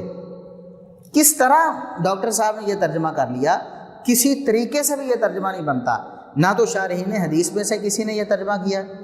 اور نہ بریلوی مکتبہ فکر کے علماء میں سے کسی نے یہ ترجمہ کیا۔ سب یہی ترجمہ کرتے ہیں کہ میں نے اگر اپنے کانوں سے نہ سنا ہو تو میرے یہ دونوں کان بہرے ہو جائیں۔ اب زیب داستان کے لیے ڈاکٹر صاحب نے باقی ساری حدیث سے یا کہیں سے انہیں کوئی ایسی چیز نہیں ملی، یہ ایک لفظ تھا جس پر انہوں نے کوشش کر کے اس لفظ کو بگاڑ کر، اس کا ترجمہ بگاڑ کر کوشش کی کہ اس کو فٹ کر دیا جائے کہ بنو امیہ کے دور میں سیدنا علی رضی اللہ عنہ کا نام لینے پر پابندی تھی۔ ایسا قطعاً نہیں تھا۔ اب چونکہ ڈاکٹر صاحب نے پیچھے تھیوری یہ دی کہ چونکہ سعید بن مسیب نے پوچھ لیا جا کر اور پوچھا کہ کیا آپ نے واقعی نبی کریم صلی اللہ علیہ وسلم سے یہ حدیث سنی ہے، اس کا مطلب یہ ہے کہ سیدنا علی رضی اللہ عنہ کے فضائل بیان ہی نہیں ہوتے تھے۔ اگر بیان ہوتے تو سعید بن مسیب کو حیران ہونے کی یا دوبارہ پوچھنے کی ضرورت ہی پیش نہ آتی۔ یہ بالکل غلط ایک تھیوری ڈاکٹر صاحب نے پیش کی ہے، ایسا قطعاً نہیں ہے۔ بہت ساری ایسی حدیثیں ہیں جو دیگر صحابہ کرام سے مروی ہیں، ان میں بالکل واضح طور پر یہ ہے کہ پوچھا گیا ہے۔ مثال کے طور پر میں پیش کرتا ہوں، سیدنا علی رضی اللہ عنہ سے ایک حدیث جو مروی ہے، خود مسند احمد میں ہے، سیدنا علی رضی اللہ عنہ نے حدیث بیان کی خوارج کے بارے میں، خوارج کے بارے میں، ان کی نشانیوں کے بارے میں حدیث بیان کی۔ تو جو ان سے بیان کرنے والے ہیں عبیدہ سلیمانی رحمہ اللہ تعالی، انہوں نے ان سے پوچھا قلت انت سمعتہ من محمد صلی اللہ علیہ وسلم، علی رضی اللہ عنہ نے خوارج کے بارے میں حدیث بیان کی، اور عبیدہ سلیمانی جو تابعی ہیں جو علی رضی اللہ عنہ سے اس حدیث کو نقل کر رہے ہیں، وہ کہتے ہیں کہ یہ حدیث سن کر میں نے علی رضی اللہ عنہ سے پوچھا کیا یہ حدیث آپ نے سنی ہے نبی کریم صلی اللہ علیہ وسلم سے؟ تو عبیدہ سلیمانی کا بھی جو مطلب یا مقصد وہ یہی تھا کہ پوچھیں کہ کیا علی رضی اللہ عنہ نے درمیان میں کوئی اور واسطہ تو نہیں رکھا ہوا، کیا کسی اور صحابی سے سن کر تو یہ حدیث بیان نہیں کی، کیا خود واقعی نبی کریم صلی اللہ علیہ وسلم سے اپنے کانوں سے سنی ہے؟ انہوں نے کہا کہ ہاں میں نے اپنے کانوں سے سنی ہے، اور علی رضی اللہ عنہ نے 3 دفعہ کہا ای ورب الکعبہ، ای ورب الکعبہ، ای ورب الکعبہ، مجھے رب کعبہ کی قسم ہے، ہاں مجھے رب کعبہ کی قسم ہے، ہاں مجھے رب کعبہ کی قسم ہے، ہاں میں نے خود نبی کریم صلی اللہ علیہ وسلم کی زبان سے یہ حدیث سنی ہے۔ تو آپ دیکھیں نا کہ سیدنا علی رضی اللہ عنہ خوارج کے بارے میں حدیث بیان کریں تو شاگرد تابعی ان سے بھی پوچھتے ہیں کہ آپ نے خود یہ حدیث سنی ہے، اور وہ قسم کھا کر اس کا جواب دیتے ہیں کہ ہاں میں نے خود سنی ہے۔ تو کیا کوئی کہہ سکتا ہے کہ خوارج کے بارے میں بات کرنے پر بھی بین تھا بنو امیہ کے دور میں؟ صحابہ کرام کے سامنے کوئی بھی جرأت نہیں کرتا تھا خارجیوں کے بارے میں بات کرے، کیا ایسی کوئی بات تھی اس میں؟ قطعاً ایسا نہیں تھا۔ خارجیوں کے بارے میں صحابہ کرام روایات بیان کرتے تھے۔ اس دور میں بھی علی رضی اللہ عنہ کے دور میں جب خارجیوں سے لڑائی ہوئی، اس دور میں بھی حدیثیں صحابہ کرام نے بیان کی کہ یہ دیکھیں ہم نے دیکھا ہے کہ خارجیوں پر یہ حدیثیں فٹ ہو گئی۔ اس کے بعد بھی یہ ساری چیزیں بیان ہوتی رہیں، کبھی بھی خارجیوں کے بارے میں حدیث بیان کرنے پر یا ان کی مذمت پر بین نہیں تھا۔ اس کے باوجود شاگرد نے علی رضی اللہ عنہ سے پوچھ لیا، نہ تو شک تھا انہیں علی رضی اللہ عنہ پر، اور نہ ایسی بات تھی کہ خارجیوں کے بارے میں بات کرنے پر بین تھا۔ اسی طرح میں صرف ایک ہی مثال پہ اکتفا کرتا ہوں، ورنہ سیاہ ستہ سے بخاری مسلم سے بھی درجنوں مثالیں ایسی پیش کی جا سکتی ہیں کہ جب ایک صحابی نے حدیث بیان کی تو سننے والے نے اس سے کہا کہ کیا آپ نے خود یہ حدیث نبی کریم صلی اللہ علیہ وسلم سے سنی ہے؟ تاکیداً پوچھا، تحقیق کرنے کی غرض سے پوچھا، سند کے عالی ہونے کو طلب کرنے کے لیے پوچھا، کسی بھی مقصد کے لیے پوچھا۔ نہ تو اس میں شک و شبہ کا کوئی مسئلہ تھا، اور نہ یہ تھا کہ اس مسئلے پر پہلے بین تھا یا اس پر بات ہی نہیں ہوتی تھی، اس لیے انہوں نے ایسا کیا۔ اس کے بعد ڈاکٹر صاحب نے سیدنا معاویہ رضی اللہ عنہ کے فضائل بیان کرنے کے حوالے سے بات کی کہ وہ فضائل بیان نہیں ہونے چاہیے۔ کہتے ہیں کہ علی رضی اللہ عنہ کے فضائل آپ بیان کرو، سیدنا معاویہ رضی اللہ عنہ کے فضائل بیان نہیں کرنے۔ آپ کہتے ہیں کہ سیدنا معاویہ رضی اللہ عنہ کے فضائل بیان کرنا یہ ناسبیت اور خارجیت ہے۔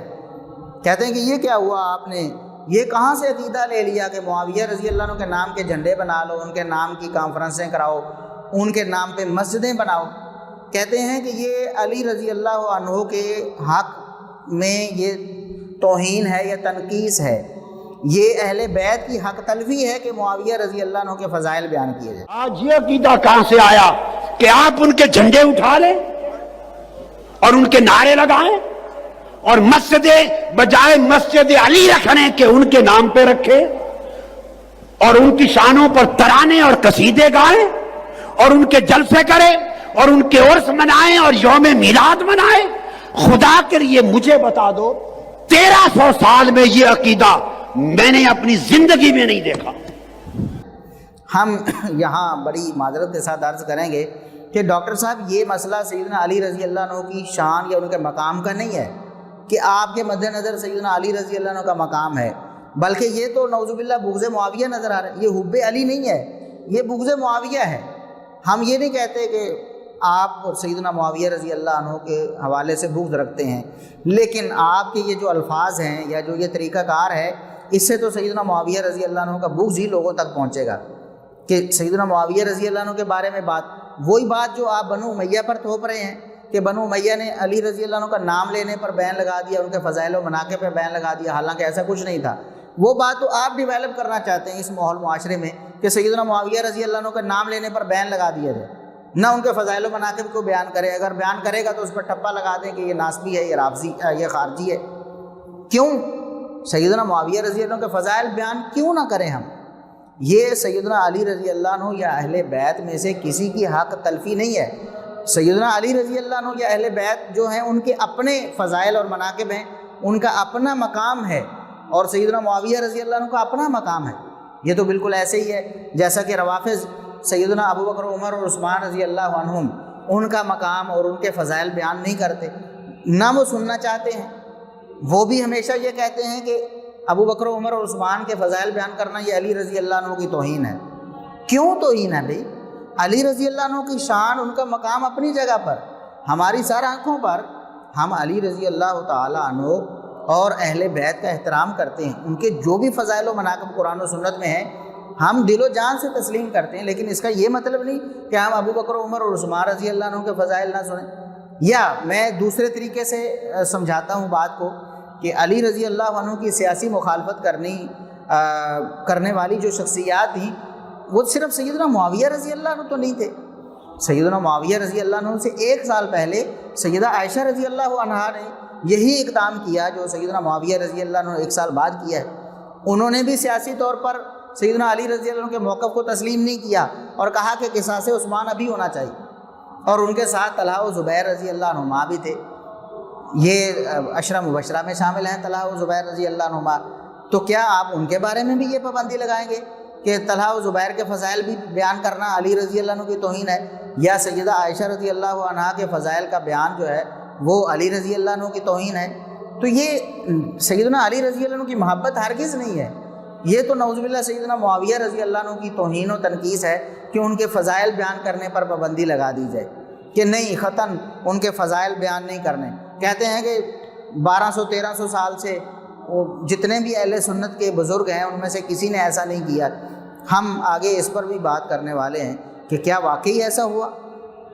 تو ڈاکٹر صاحب کی یہ بات بالکل درست نہیں ہے کہ سیدنا معاویہ رضی اللہ عنہ کے فضائل بیان کرنے سے سیدنا علی رضی اللہ عنہ کی توہین لازم آتی ہے، یا اگر نام رکھ لیں ہم معاویہ رضی اللہ عنہ کے نام سے کسی مسجد کا تو اس سے اہل بیت کی توہین ہوتی ہے۔ دیکھیں ایک بات میں عرض کرتا ہوں کہ مسجد ٹھیک ہے، مسجد کا نام رکھنا ایک مسجد کا اپنا تقدس ہوتا ہے،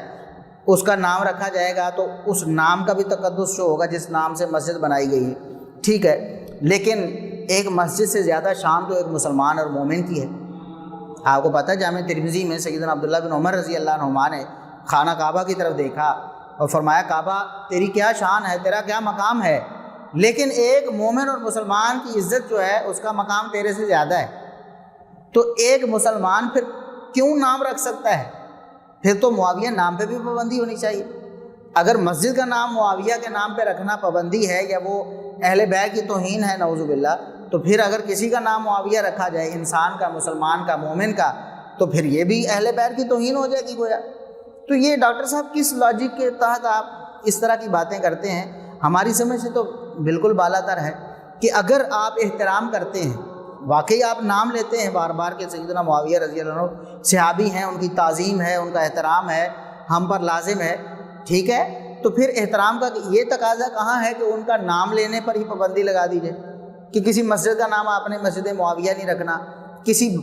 پھر تو بندے کا نام بھی، کسی مسلمان کا نام، کسی بچے کا نام بھی معاویہ نہیں رکھنا، اور پھر بات یہیں تک نہیں رہے گی، پھر ہم آپ کو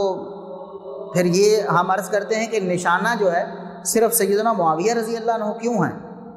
صرف سیدنا معاویہ رضی اللہ عنہ کو کیوں آپ نے ہیٹ لسٹ پہ رکھا ہوا؟ سیدنا معاویہ رضی اللہ عنہ اکیلے نہیں تھے، سیدنا معاویہ رضی اللہ عنہ کے ساتھ اور بھی جلیل القدر صحابہ کرام تھے، اور ان سے پہلے سیدہ عائشہ رضی اللہ عنہا جو سیدنا علی رضی اللہ عنہ کے اس سیاسی موقف کی مخالف تھی، وہ کہتی تھی کہ فوراً قصاص عثمان ہونا چاہیے۔ سیدنا علی رضی اللہ عنہ کہتے تھے کہ ابھی حالات نہیں ہیں، تھوڑا ڈیلے ہونا چاہیے۔ تو سیدہ عائشہ رضی اللہ عنہ سیدنا معاویہ رضی اللہ عنہ سے 1 سال پہلے اس بات پہ اختلاف کر چکی ہیں، اور لڑائی بھی ہو چکی ہے، لوگ بھی دونوں طرف سے شہید ہو چکے ہیں، سیدنا علی رضی اللہ عنہ کی طرف سے اور سیدنا عائشہ رضی اللہ عنہا کی دونوں لشکروں کے لوگ بھی شہید ہوئے ہیں۔ اتنا کچھ ہو گیا ہے، اور اس لشکر میں جو جنگ جمل میں سیدہ عائشہ رضی اللہ عنہا کے ساتھ تھا، اس میں طلحہ و زبیر رضی اللہ عنہما بھی شامل تھے جو عشرہ مبشرہ میں ہیں۔ پھر تو عشرہ مبشرہ کے فضائل پہ بھی پابندی لگ جائے گی نا، کہ عشرہ مبشرہ کے فضائل بھی نہیں بیان کرنے، کیونکہ طلحہ و زبیر کے فضائل بیان ہوں گے تو ڈاکٹر صاحب کے بقول وہ علی رضی اللہ عنہ کی توہین ہو جائے گی۔ ڈاکٹر صاحب یہ لاجک پیش کرتے ہیں کہ چونکہ معاویہ رضی اللہ عنہ کا علی رضی اللہ عنہ سے جھگڑا، اختلاف ہوا تھا، مشاجرہ ہوا تھا، جب آپ ان کے لیے شعار بنا کر نعرے جلسے جلوس کریں گے اور لوگوں کے سامنے ان کا مولا علی المرتضیٰ کا اور حضرت امیر معاویہ رضی اللہ تعالیٰ عنہ کا مشاجرہ ہے، لوگوں کے ذہنوں میں نقش ہے، لوگوں میں ابہام پیدا ہو جائے گا کہ شاید دونوں ایک مرتبے کے ہیں۔ اتنا ظلم خدا کے لیے نہ کرو، اپنا عقیدہ برباد نہ کرو، اللہ اور اس کے رسول کا حیا کرو۔ اب دو جو فرد ہیں وہ مد مقابل ہیں، جب دونوں مد مقابل میں سے آپ دوسرے کی فضیلت بیان کریں گے تو گویا کہ آپ اس کو پہلے کے مد مقابل اب بھی لا رہے ہیں۔ یہ بالکل غلط تھیوری ہے ڈاکٹر صاحب کی۔ دیکھیں مسلمان جو اہل سنت ہیں ان کا تو اس بات پر اتفاق ہے کہ ہم نے مشاجرات صحابہ میں اپنی زبان کو بند رکھنا ہے، کوئی تبصرہ نہیں کرنا، ان کا معاملہ جو بھی ہوا رضی اللہ عنہم و رضوا عنہ، انسان ہونے کے ناطے ان میں اختلاف ہو گیا، اللہ تبارک و تعالیٰ ان سے راضی ہوا، وہ اللہ سے راضی ہو گئے۔ ہمیں کوئی اختیار نہیں کہ ہم کہیں کہ یہ غلط وہ صحیح، ہمیں کوئی اختیار نہیں اس بات کا کہنے کا۔ یہاں تک تو کف لسان یا خاموشی بات سمجھ آتی ہے، اور یہ اہل سنت کا موقف ہے، اس پہ بات ہونے بھی والی ہے۔ لیکن سیدنا معاویہ رضی اللہ عنہ کے فضائل، یا طلحہ و زبیر رضی اللہ عنہما کے فضائل، یا سیدہ عائشہ رضی اللہ عنہا کے فضائل، ان لوگوں کے فضائل بیان کرنا جو سیدنا علی رضی اللہ عنہ سے جنہوں نے ٹکر لے لی ہے، جنہوں نے مخالفت کر لی، ان کے فضائل پہ پابندی کیوں؟ اگر تو ایسے ہی ہے سیدنا معاویہ رضی اللہ عنہ کے فضائل سے نعوذ باللہ علی رضی اللہ عنہ کا کہ سے مقابلہ لازم آتا ہے کہ علی رضی اللہ عنہ بلند مقام کے ہیں، خلیفہ راشد چوتھے درجے کے ہیں، چوتھے نمبر پہ ہیں، معاویہ رضی اللہ عنہ کا نمبر بعد میں آتا ہے، فضائل میں بھی علی رضی اللہ عنہ کے فضائل زیادہ ہیں، معاویہ رضی اللہ عنہ کا فضائل میں بھی نمبر بعد میں آتا ہے۔ تو اگر آج فضائل بیان کرنے سے، معاویہ رضی اللہ عنہ کے فضائل بیان کرنے سے کسی کو لگتا ہے کہ وہ علی رضی اللہ عنہ کے برابر ہو رہے ہیں نعوذ باللہ، تو پھر سیدہ عائشہ رضی اللہ عنہا بھی بالمقابل تھی 1 سال پہلے سیدنا معاویہ رضی اللہ عنہ سے، اور طلحہ و زبیر رضی اللہ عنہما یہ دونوں بھی مقابل آئے تھے سیدنا علی رضی اللہ عنہ کے 1 سال پہلے سیدنا معاویہ رضی اللہ عنہ سے، تو پھر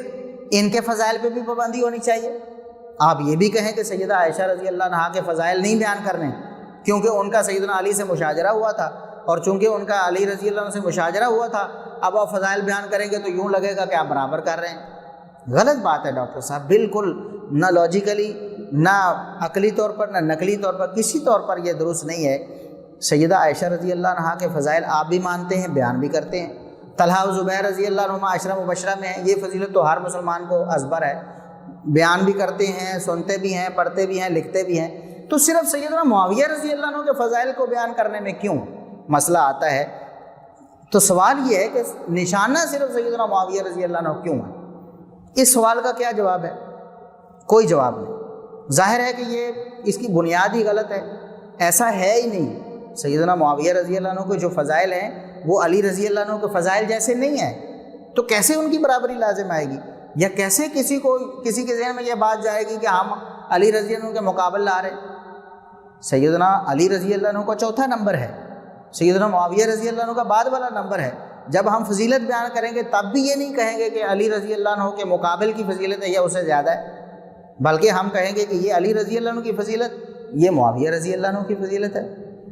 تو اس میں کوئی مقابلہ بازی نہیں ہے، اور نہ سیدنا علی رضی اللہ عنہ کی یا اہل بیت کی توہین لازم آتی ہے۔ یہ بس ایک چیز فرض کر لی ڈاکٹر صاحب نے،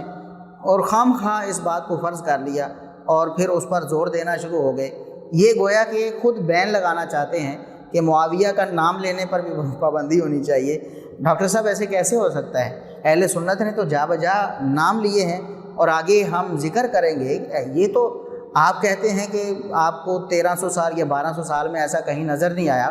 ہم آپ کو دکھائیں گے کہ مین سٹریم کی جو ہماری کتابیں ہیں اہل سنت کی، ان میں باقاعدہ طور پر سیدنا معاویہ رضی اللہ عنہ کی شان اور مقام، گویا کہ ان کی فضیلت کے جھنڈے گاڑے گئے ہیں، اور آپ کہتے ہیں کہ یہ تو ایک نئی چیز نکل آئی، کہتے ہیں کہ یہ تو ایک نئی بدعت نکلی ہے۔ امیر معاویہ رضی اللہ عنہ کے تناظر میں جب گفتگو کرتے ہیں، ان کے فضائل بیان کرنا یا ان کے نام کے جھنڈے بنا لینا یا مسجدوں کے نام رکھ لینا، کہتے ہیں کہ ہمیں تو پورے تاریخ اسلام میں کہیں نظر نہیں آتا، یہ تو انہوں نے نئی ایک چیز گھاڑ لی ہے۔ میں 1300 سال کے ذخیرہ علم کی بات سند اور دلیل اور حجت کے ساتھ کر رہا ہوں۔ ائمہ اہل سنت میں کسی ایک نے ان کے طرز عمل کی توثیق نہیں کی، اس کو درست نہیں کہا، اس کا دفاع بھی نہیں کیا، کسی نے دفاع بھی نہیں کیا، نہ ان کی شان میں کسی نے کلابے ملائے، نہ کسی نے قصیدے پڑھے، نہ ان کے لیے جلسے جلوس کیے، نہ ان کی شان میں ترانے بلند کیے، نہ ان کے جھنڈے اٹھائے، نہیں۔ 1300 سال کا اہل سنت والجماعت کا ذخیرہ علم متفقہ، جس پر اختلاف نہیں ہے، میں ذمہ داری سے کہہ رہا ہوں، کتابیں پڑھیں، کھنگالیں کتب کو، علم کے سمندر میں غوطہ زنی کریں، آپ کو پتا چلے 1200-1300 سال میں اصول دین اور اصول عقائد کے اور اصول فقہ کے کسی ایک عالم اور فقیہ اور امام نے ان کا دفاع نہیں کیا، ان کے طرز عمل کی توثیق نہیں کی، ان کے قصیدے نہیں پڑھے۔ یہ بالکل غلط ہے، ڈاکٹر صاحب ایسے نہیں ہے۔ ہم آپ کو بتاتے ہیں کہ امام بخاری رحمہ اللہ نے جب صحابہ کرام کے مناقب اور فضائل بیان کیے ہیں، چیپٹر قائم کیا ہے صحابہ کرام کے مناقب کا، اور اس میں سیدنا معاویہ رضی اللہ عنہ کا بھی ذکر کیا ہے، تو یہ تو پھر اعتراض امام بخاری رحمہ اللہ پر بھی ہے، نعوذ باللہ وہ بھی سیدنا علی رضی اللہ عنہ کی توہین یا تنقیص کے مرتکب تھے۔ اب بعض لوگ اگرچہ وہ فتح الباری سے ایک عبارت پیش کر کے کہ امام بخاری رحمہ اللہ نے فضائل میں سیدنا معاویہ رضی اللہ عنہ کا ذکر تو کیا ہے، لیکن جو باب قائم کیا ہے باب ذکر معاویہ تھا، تو ذکر کا لفظ لکھا ہے، فضیلت منقبت کا نہیں لکھا۔ اس کے بارے میں بالکل بات واضح ہے کہ آپ اگر امام صاحب کا اپنا ایک انداز ہے، امام صاحب نے عبداللہ بن عباس رضی اللہ عنہما پر بھی باب و ذکر ابن عباس قائم کیا ہے، اسی طرح اسامہ بن زید رضی اللہ عنہ پر باب و ذکر اسامہ ابن زید ہے، اس طرح کئی اور جلیل القدر صحابہ کرام ان کے بارے میں بھی انہوں نے ذکر کا لفظ استعمال کیا ہے۔ تو یہ فضیلت و منقبت کی نفی نہیں ہے، بلکہ فضائل و مناقب کے چیپٹر میں درجہ بدرجہ صحابہ کرام کا ذکر کیا اور اس میں سیدنا معاویہ رضی اللہ عنہ کا بھی ذکر کیا ہے۔ یہ بات بالکل واضح ہے کہ محدثین کرام جو ہیں وہ سیدنا معاویہ رضی اللہ عنہ کے فضائل بیان کرتے تھے، اور پھر امام بخاری رحمہ اللہ سے زیادہ ان کا منہج کون سمجھ سکتا ہے؟ امام ترمذی رحمہ اللہ ان کے شاگرد ہیں، امام بخاری رحمہ اللہ کا منہج ان کے شاگردوں سے زیادہ کون سمجھ سکتا ہے؟ امام ترمذی رحمہ اللہ تعالیٰ امام بخاری کے شاگرد ہیں۔ اگر آپ جامع ترمذی کا مطالعہ کریں تو جا بجا وہ کہتے ہیں سمیت محمد ابن اسماعیل، سمیت محمدن، میں نے اپنے استاد امام محمد بن اسماعیل البخاری کو سنا، یہ فرماتے ہوئے بار بار ان کا تذکرہ کرتے ہیں۔ اس سے پتہ چلتا ہے کہ انہوں نے بہت زیادہ علم حاصل کیا امام بخاری رحمہ اللہ سے۔ تو وہ یہاں باب قائم کرتے ہیں امام سیدنا معاویہ رضی اللہ عنہ کے بارے میں، مناقب کا بیان، سیدنا معاویہ باب مناقب معاویہ بن ابی سفیان، سیدنا معاویہ بن ابی سفیان رضی اللہ عنہ کے مناقب اور فضائل کا بیان، یہ جامع ترمذی میں ڈاکٹر صاحب خود بھی آپ کھول کے دیکھ سکتے ہیں، اور لوگ بھی جامع ترمذی میں صحابہ کرام کے مناقب میں باب مناقب معاویہ بن ابی سفیان خود اپنی آنکھوں سے دیکھ کے پڑھ سکتے ہیں، اور بریلوی علماء نے ترجمے بھی کیے ہوئے ہیں، خصوصاً مولانا غلام رسول شہیدی بریلوی صاحب نے، تو وہاں جا کر آپ اس کا ترجمہ خود اپنی آنکھوں سے پڑھ سکتے ہیں کہ کیا امام ترمذی رحمہ اللہ نے امام سیدنا معاویہ رضی اللہ عنہ کے فضائل بیان نہیں کیے بلا۔ اور اس کے بعد امام احمد بن حنبل رحمہ اللہ تعالیٰ ان کی ایک کتاب ہے فضائل الصحابہ، فضائل الصحابہ میں امام صاحب نے ایک باب قائم کیا ہے فضائل معاویہ بن ابی سفیان، سیدنا معاویہ بن ابی سفیان رضی اللہ عنہما کے فضائل کا بیان۔ اب امام احمد بن حنبل رحمہ اللہ بھی، یہ بھی اہل سنت کے ایک بہت بڑے امام ہیں، بلکہ جو 4 امام کہے جاتے ہیں کہ یہ 4 امام برحق ہیں، یہ ہمارے بریلوی بھائی بھی کہتے ہیں، ڈاکٹر صاحب بھی کہتے ہیں، تو امام احمد بن حنبل تو ان میں سے ایک ہیں،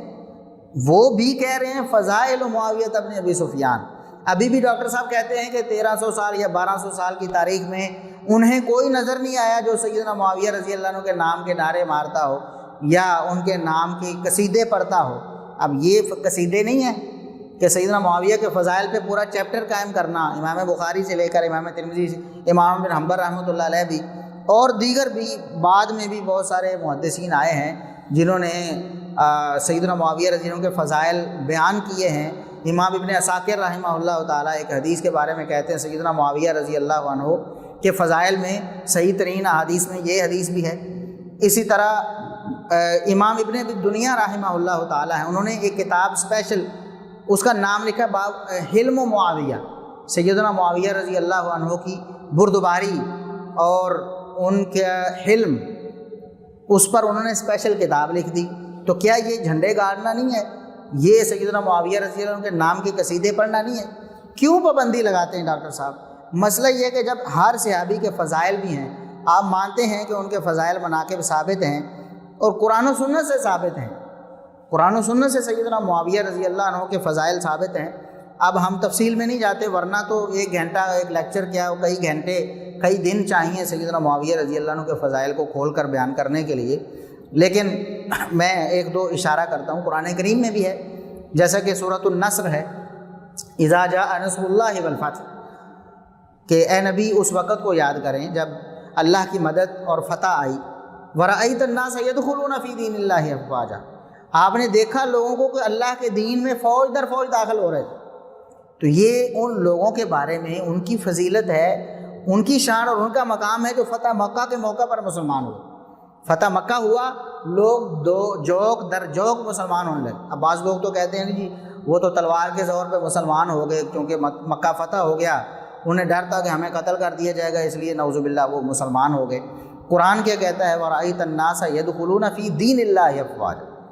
وہ نعوذ باللہ منافق نہیں تھے، اوپر سے مسلمان نہیں ہوئے تھے، وہ اللہ کے دین میں داخل ہوئے ہیں، اللہ کے دین میں داخل ہوئے ہیں۔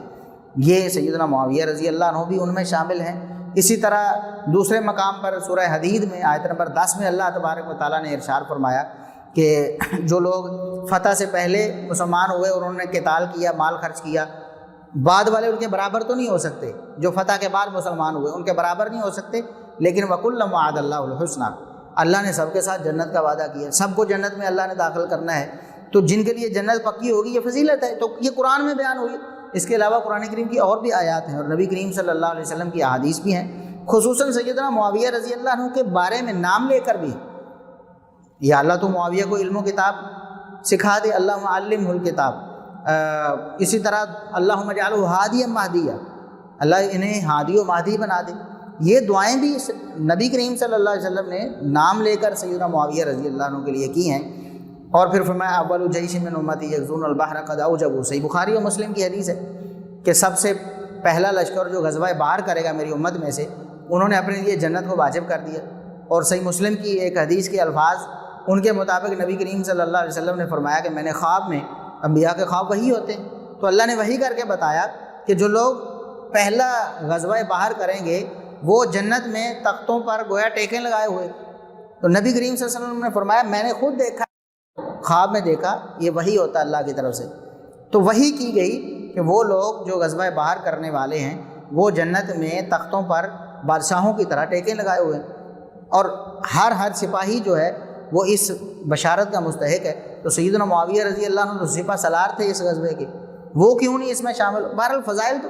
یہ جو فضائل ثابت ہیں جو امام بخاری رحمہ اللہ نے ذکر کی ہے، امام ترمذی رحمہ اللہ نے ذکر کی ہے، امام احمد بن حنبل رحمہ اللہ نے ذکر کی ہے، اور دوسرے ائمہ نے ذکر کی ہے، اور یہ باقاعدہ ہیڈنگ قائم کر کے کہ سیدنا معاویہ رضی اللہ عنہ کے فضائل و مناقب ہیں، ہم ان کو بیان کر کے کیسے اہل بیت کی تنقیص کر رہے ہیں؟ پھر تو گویا انہوں نے بھی تنقیص کی، اور یہ دعویٰ کیسے درست ہو سکتا ہے ڈاکٹر صاحب کا کہ انہیں پوری تاریخ اسلامی میں 1300 سال 1200 سال میں یہ سلسلہ نظر نہیں آیا؟ کیوں نہیں ڈاکٹر صاحب، ہم نے آپ کے سامنے حوالے پیش کر دیے ہیں، یہ ساری چیزیں بالکل واضح ہیں، ایسی نہیں کہ ہم نے کوئی انوکھی چیز پیش کر دی ہو۔ اور پھر ایک اور بات جو ڈاکٹر صاحب نے کی، ڈاکٹر صاحب خود کہتے ہیں کہ یہ معاملہ مشاجرات صحابہ والا بڑا نازک ہے، اور یہ پوائنٹ ڈاکٹر صاحب کا بالکل ویلڈ اور بہت اچھی بات انہوں نے کی ہے کہ مشاجرات صحابہ بالکل ایسے جیسے تلوار کی دھار پر آپ نے چلنا ہے، آپ یا تو اس طرف گر جائیں گے یا اس طرف گر جائیں گے، اس طرف رافضیت ہے اور اس طرف خارجیت ہے۔ بالکل ٹھیک ہے ڈاکٹر صاحب کی بات، لیکن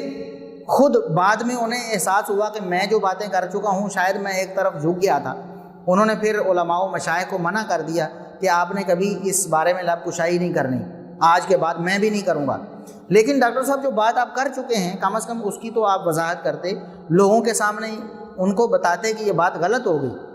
آپ نے کہا کہ سیدنا معاویہ رضی اللہ عنہ نے جو سیدنا علی رضی اللہ عنہ کی مخالفت کی اور جو ان کا اختلاف ہوا اس میں علی رضی اللہ عنہ حق پر تھے اور سیدنا معاویہ رضی اللہ عنہ حق پر نہیں تھے۔ 1200-1300 سال میں اصول دین اور اصول عقائد کے اور اصول فقہ کے کسی ایک عالم اور فقیہ اور امام نے ان کا دفاع نہیں کیا، ان کے طرز عمل کی توثیق نہیں کی، ان کے قصیدے نہیں پڑھے، ہر ایک نے متفقہ طور پر ان کے طرز عمل کو خروج کہا، بغاوت کہا، اور مولا علی المرتضیٰ کو حق پر کہا، والحق کان بید علی، ہر ایک نے لکھا، مگر ساتھ کہا خبردار آپ کا حق نہیں. ان کو مجتہد خاطی کہا, یہ ان کا اجتہاد تھا, وہ خطا پر مبنی ہے, معاملہ اللہ پہ چھوڑا. اور صحابہ کرام میں شامل ہونے کی باعث کف لسان کو حکم دیا کہ کوئی انہیں کافر نہ کہے. پہلی بات تو یہ ہے, یہ بات غلط ہے حدیث کی روح سے بھی. نبی کریم صلی اللہ علیہ وسلم نے فرمایا, اور صحیح بخاری اور مسلم کی کئی احادیث ہیں. صحیح بخاری کی 2704 نمبر حدیث ہے, جس میں نبی کریم صلی اللہ علیہ وسلم نے سیدنا حسن رضی اللہ عنہ, جو بھی چھوٹے تھے, انہیں مخاطب کر کے ان کی طرف اشارہ کر کے ارشاد فرمایا, ان ابنی ھذا سید, یہ میرا بیٹا سردار ہے, لعل اللہ ان یصلح بہ بین فئتین عظیمتین من المسلمین. اللہ تبارک و تعالیٰ ان کے ذریعے مسلمانوں کے دو عظیم الشان گروہوں میں صلح کروا دے. تو نبی کریم صلی اللہ علیہ وسلم نے دونوں گروہوں کو برابر کے عظیم الشان قرار دیا, کسی میں فرق نہیں ڈالا کہ یہ گروہ جناب عمدہ ہے اور یہ گھٹیا ہے, ایسا نہیں. بین فئتین عظیمتین من المسلمین, دو عظیم الشان گروہ ہیں مسلمانوں کے, دونوں میں ظاہر ہے صحابہ کرام ہیں اور جلیل القدر صحابہ کرام ہیں. تو فرمایا کہ ان کے درمیان حسن بن علی رضی اللہ عنہما صلح کروائیں گے. نبی کریم صلی اللہ علیہ وسلم کی بشارت پوری ہوئی اور حسن بن علی رضی اللہ عنہما نے اپنا اقتدار جو ہے وہ چھوڑ کر سیدنا معاویہ رضی اللہ عنہ کو دے دیا اور ان کے ہاتھ پہ بیعت بھی کر لی. ایک تو یہ بات ہے. دوسری بات یہ ہے کہ صحیح بخاری اور صحیح مسلم کی وہ حدیث پہ ہے, نبی کریم صلی اللہ علیہ وسلم نے فرمایا کہ میری امت کے دو گروہوں میں اختلاف ہوگا, اس اختلاف کے بعد جو گروہ خوارج سے لڑائی کرے گا, خوارج کو قتل کرے گا, وہ حق سے زیادہ قریب ہوگا. اور صحیح مسلم میں 1064 نمبر جو حدیث ہے, اس میں تینوں قسم کے الفاظ وارد ہوئے ہیں. ایک میں ہے اول الطائفتین بالحق, کہ دو گروہوں میں سے حق کے زیادہ قریب. دوسری میں ہے ادنی الطائفتین بالحق, اور تیسری میں ہے اقرب الطائفتین الی الحق. اولا, ادنا اور اقرب, یہ بالکل واضح الفاظ ہیں. نبی کریم صلی اللہ علیہ وسلم صاف الفاظ میں یہ بھی فرما سکتے تھے کہ جو گروہ حق پہ ہوگا وہ خوارج سے قتال کرے. سیدھی سی بات تھی نا. اگر ایک حق اور دوسرا ناحق تھا تو نبی کریم صلی اللہ علیہ وسلم صاف فرما سکتے تھے کہ میرے امت میں سے جو حق والا گروہ ہوگا وہ خوارج سے قتال کرے گا. نہیں, آپ صلی اللہ علیہ وسلم نے فرمایا ان دو گروہوں میں سے جو حق سے زیادہ قریب ہوگا وہ خوارج سے قتال کرے. تو یہ حدیث بالکل صاف ہے. نبی کریم صلی اللہ علیہ وسلم نے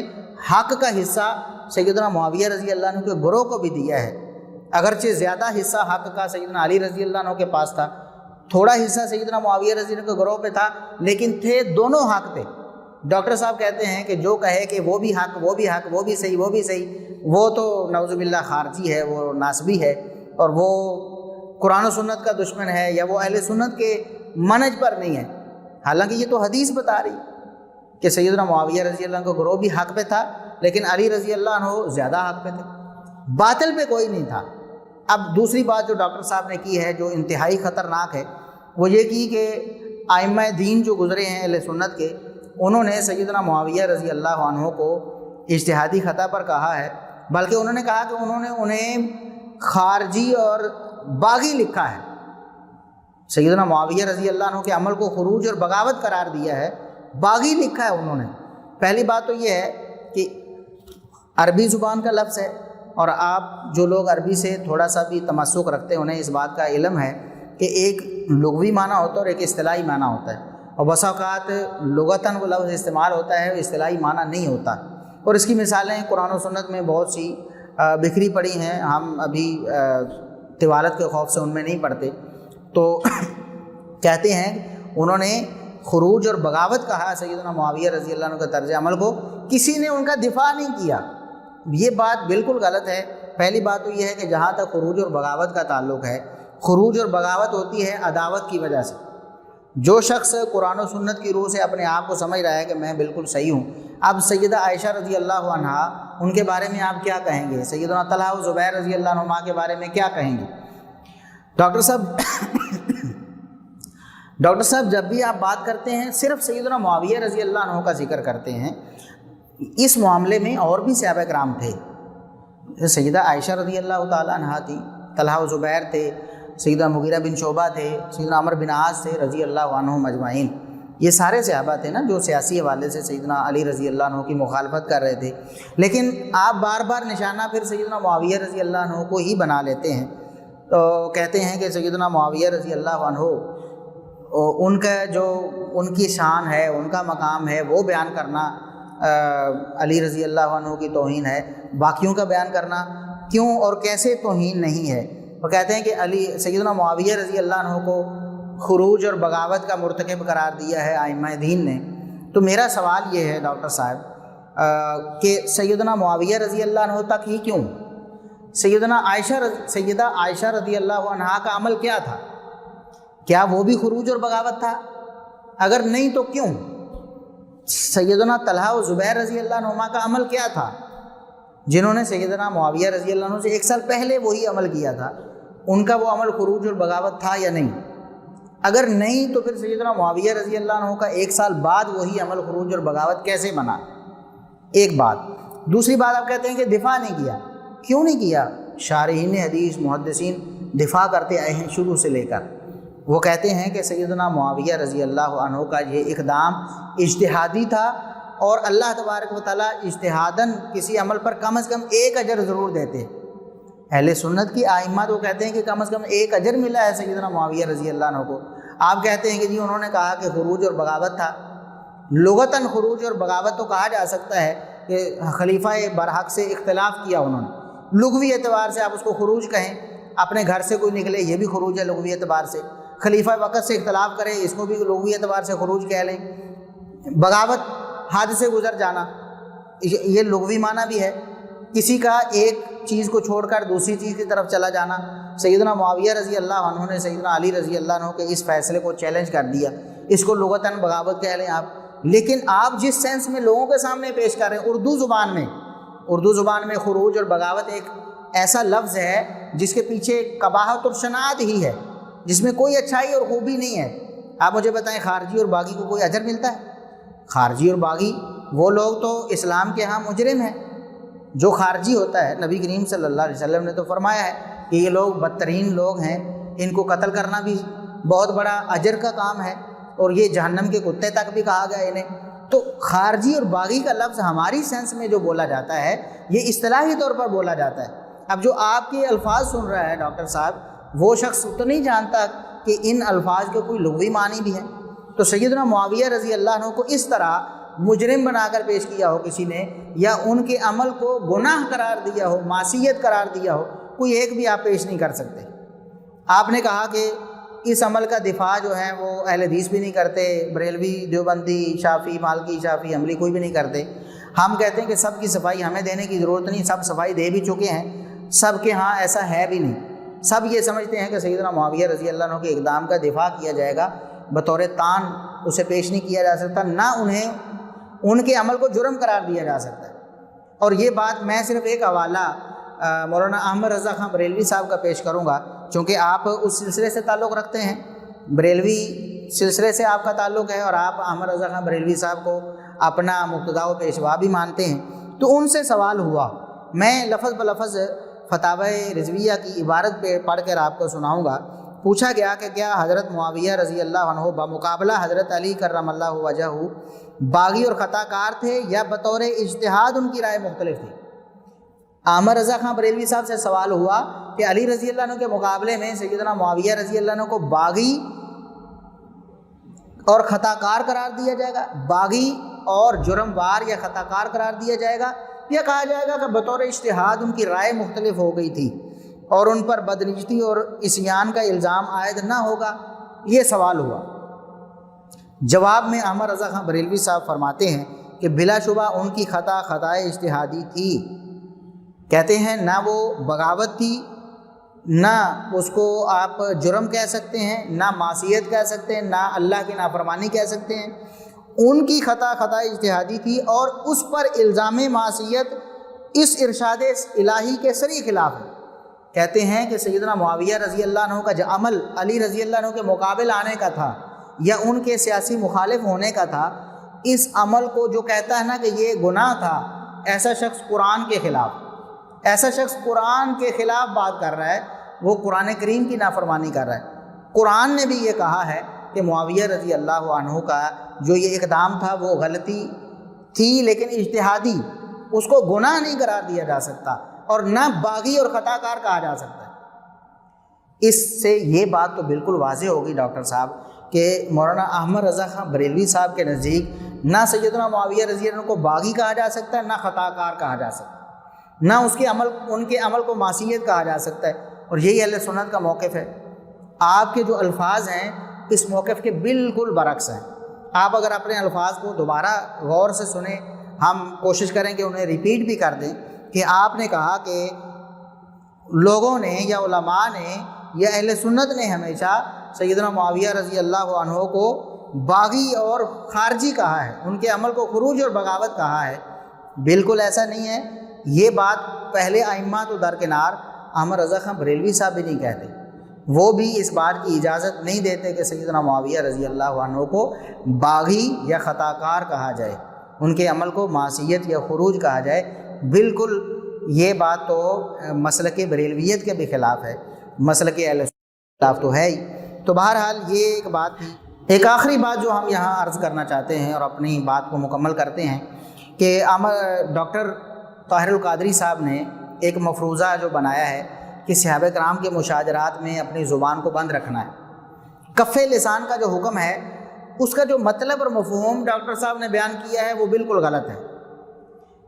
وہ کہتے ہیں کف لسان کا مطلب یہ ہے کہ سیدنا معاویہ رضی اللہ عنہ کو کافر نہ کہو، ان کو منافق نہ کہو، انہیں فاسق نہ کہو، ان کی توہین نہ کرو۔ وہ کہتے ہیں کف لسان کا بس یہ مطلب ہے کہ سیدنا معاویہ رضی اللہ عنہ کو برا نہ کہو۔ کہتے ہیں کہ کف لسان کا حکم تھا کہ تم خاموش رہو، تم نے فضائل بیان کرنے شروع کر دیے، تم نے ان کے ناموں کے جھنڈے لگانے شروع کر دیے، تم نے ان کے ناموں پہ مسجدیں بنانی شروع کر دیں۔ ڈاکٹر صاحب یہ کہنا چاہتے ہیں کہ کف لسان جو تھا اس کا مطلب یہ ہے کہ آپ معاویہ رضی اللہ عنہ کی توہین نہ کریں اور شان بھی بیان نہ کریں۔ کہتے ہیں نہ توہین بیان کریں نہ ان کے فضائل بیان کریں، یہ ہے کف لسان۔ ہر ایک نے لکھا مگر ساتھ کہا خبردار، آپ کا حق نہیں۔ ان کو مجتہد خاطی کہا، یہ ان کا اجتہاد تھا، وہ خطا پر مبنی ہے، معاملہ اللہ پہ چھوڑا، اور صحابہ کرام میں شامل ہونے کی باعث کف لسان کو حکم دیا کہ کوئی انہیں کافر نہ کہے۔ میرے لفظ سنیں، کتابوں میں لکھا ہے کہ انہیں کافر نہ کہا جائے، انہیں فاسق نہ کہا جائے، تکفیر نہ کرے منع ہے، حرام ہے، تفسیق نہ کرے منع ہے، لعن و طعن نہ کرے، لعنت نہ بھیجے منع ہے، حرام ہے، سب و شتم نہ کریں، گالی گلوچ نہ کریں، حرام ہے۔ 1300 سال سے ائمہ دین تو یہ کہہ کر دفاع کرتے رہے ہیں کہ لعن طعن نہ کریں، سب و شتم نہ کریں، ان کو کافر و فاسق نہ کریں، زبان بند رکھیں۔ یہ عقیدہ کہاں سے نکل آیا؟ لوگ زبان بند کرواتے رہے 1300 سال تک ائمہ، اور آج یہ عقیدہ کہاں سے آیا کہ آپ ان کے جھنڈے اٹھا لیں اور ان کے نعرے لگائیں اور مسجد بجائے مسجد علی رکھنے کے ان کے نام پہ رکھے اور ان کی شانوں پر ترانے اور قصیدے گائیں اور ان کے جلسے کریں اور ان کے عرس منائیں اور یوم میلاد منائیں؟ خدا کے لیے مجھے بتا دو، 1300 سال میں یہ عقیدہ میں نے اپنی زندگی میں نہیں دیکھا۔ حالانکہ یہ بالکل غلط ہے۔ اگر آپ ائمہ اسلاف کی عبارتیں اٹھا کر دیکھیں، وہ کہتے ہیں وَلَا يَقُولُ فِي مُعَاوِيَةَ إِلَّا خَيْرًا۔ یہ 5ویں صدی ہجری میں جو اجماعی عقیدہ مسلمانوں کو دیا گیا، مسلمانوں کے ایک نیک حکمران کی طرف سے، علماء کی مشاورت سے ایک عقیدہ جمع ہوا کہ یہ عقیدہ ہر مسلمان کا ہونا چاہیے، اس میں یہ بات لکھی ہوئی ہے کہ وَلَا يَقُولُ فِي مُعَاوِيَةَ إِلَّا خَيْرًا، کہ سیدنا معاویہ رضی اللہ عنہ کے بارے میں ہمیشہ اچھی بات کرنی ہے۔ کف لسان کا مطلب یہ ہے کہ شر نہیں کہنا، خیر تو کہنی ہے۔ خیر قرآن و سنت میں ہے، میں ذکر کر چکا ہوں۔ صحابہ کرام کی زبانیں وہ تر تھیں سیدنا معاویہ رضی اللہ عنہ کی تعریف و توصیف سے، تو یہ کیسے ہو سکتا ہے کہ ہم صحابہ کرام کی زبان بولیں، ہم قرآن و سنت کی نصوص پڑھیں تو ہم کف لسان کے جو ہے نا وہ مخالف قرار پائیں اور اہل سنت کے منہج سے نکل جائیں؟ تو کف لسان کا ہرگز یہ مطلب نہیں کہ سیدنا معاویہ رضی اللہ عنہ کے فضائل بیان نہیں کرنے، بلکہ کف لسان کا جہاں بھی ذکر آیا ہے کہ مشاجرات صحابہ، جو لڑائی ہوئی، جو اختلاف ہوا، اس کے بارے میں تبصرہ کرنے سے آپ خاموش ہو جائیں، بس یہ ہے کف لسان۔ لیکن جو فضائل ہیں سیدنا علی رضی اللہ عنہ کے بھی بیان ہوں گے، سیدنا معاویہ رضی اللہ عنہ کے بھی بیان ہوں گے، سیدنا علی رضی اللہ عنہ کے بھی بیان ہوں گے، اور ان کے مخالف آنے والے جو صحابہ کے طلحہ و زبیر رضی اللہ عنہما ان کے بھی بیان ہوں گے۔ سیدہ عائشہ رضی اللہ عنہا، صدیقہ طیبہ طاہرہ رضی اللہ عنہا، ان کے فضائل و مناقب قرآن و سنت میں بھرے پڑے ہیں۔ تو کیا سیدنا علی رضی اللہ عنہ کے مقابل آنے کی وجہ سے کف لسان کا یہ مطلب ہوگا کہ سیدہ عائشہ رضی اللہ عنہ کی کوئی فضیلت آئندہ بیان نہیں کرنی، اور نہ ان کے نام پہ کسی عورت کا نام رکھنا ہے، نہ ان کے نام پہ کسی مسجد کا نام رکھنا ہے؟ تو جس طرح مسجد عائشہ ہے، مسجد معاویہ بھی ہے، رکھی جا سکتی، کیوں نہیں، کوئی حرج نہیں۔ مسجد ابی سفیان بھی نام رکھا جا سکتا ہے، جس طرح افراد کا، مسلمانوں مومنوں کا نام رکھا جا سکتا ہے، مسجدوں کا بھی نام رکھا جا سکتا ہے۔ تو صرف سیدنا معاویہ رضی اللہ عنہ کے بارے میں ہی کف لسان کرنا ہے؟ ڈاکٹر صاحب آپ خود اس بات کے اقراری ہیں کہ جو سیدنا علی رضی اللہ عنہ کی مخالفت میں آئے، جو بھی اختلاف ہوئے صحابہ کرام کے، سب کے بارے میں ہم نے کف لسان کرنا ہے۔ اور یہ یاد رکھیں کہ یہ تو مطلب لڑائی ہوئی یا سیاسی اختلاف تھا، اس سے پہلے بھی کچھ اختلافات صحابہ کرام کے نبی کریم صلی اللہ علیہ وسلم کے عہد مبارک میں بھی ہو گئے۔ صحیح بخاری میں ہے، سیدنا ابو بکر و عمر رضی اللہ عنہما میں بھی اختلاف ہو گیا، جھگڑا ہو گیا، آپس میں ناراضگی ہوگی، اس پہ بھی ہم نے کف لسان کرنا ہے۔ قطعاً ہمیں اجازت نہیں ہم کہیں کہ ابو بکر صحیح تھے اور عمر غلط ہے، عمر نے یہ کیوں کیا جی، یا عمر رضی اللہ عنہ نے ایسا کیا تو ابو بکر نے ایسے کیوں کیا۔ ہم اس پر بھی کف لسان کریں۔ بس ہمیں پتہ چلا ان کا اختلاف ہوا تھا، ہم نے کہا رضی اللہ عنہ و رضوا عنہ، دونوں اللہ کے رسول صلی اللہ علیہ وسلم کی جلیل القدر صحابی ہیں، جو بھی معاملہ ہوا ہم اس پر تبصرہ نہیں کرتے، اس کے بارے میں کسی کو غلط کسی کو صحیح ہم نہیں کہتے، یہ کف لسان۔ اسی طرح اور بھی صحابہ کرام کے اختلافات ہوئے، صحیح مسلم میں، صحیح بخاری میں بھی ہے کہ سیدنا عباس رضی اللہ عنہ اور سیدنا علی رضی اللہ عنہ کا اختلاف ہو گیا، اور وہ سیدنا عباس رضی اللہ عنہ اور سیدنا علی رضی اللہ عنہ کو پکڑ کر امیر المومنین سیدنا عمر رضی اللہ عنہ کے دربار میں لے آئے اور کہنے لگے کہ بڑے سخت سست، بڑے غصے سے، بہت یعنی انہوں نے ایسے الفاظ کہے کہ جو ایک مسلمان دوسرے مسلمان کو عام حالات میں نہیں کہتا، بہت غصے میں ہو تب کہتا ہے، یا بہت اس پر برہم ہو تو تب کہتا ہے۔ تو عباس رضی اللہ عنہ سیدنا عمر رضی اللہ عنہ سے کہتے ہیں کہ اس گناہ گار، اس سیاکار اور اس جھوٹے اور خائن، یہ الفاظ بھی ہیں، اس کے اور میرے مابین فیصلہ کر دیں۔ اب دیکھیں کہ یہ مشاجرات صحابہ ہے، سیدنا عباس اور سیدنا علی کا جھگڑا ہوا،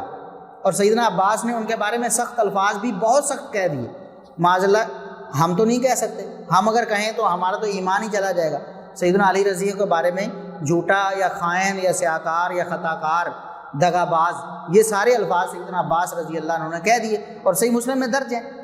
تو کف لسان کا مطلب یہ ہے کہ ہم خاموش ہو جائیں، ہم یہ نہیں کہیں کہ عباس رضی اللہ عنہ نے کیوں کہہ دیا بھی ایسے،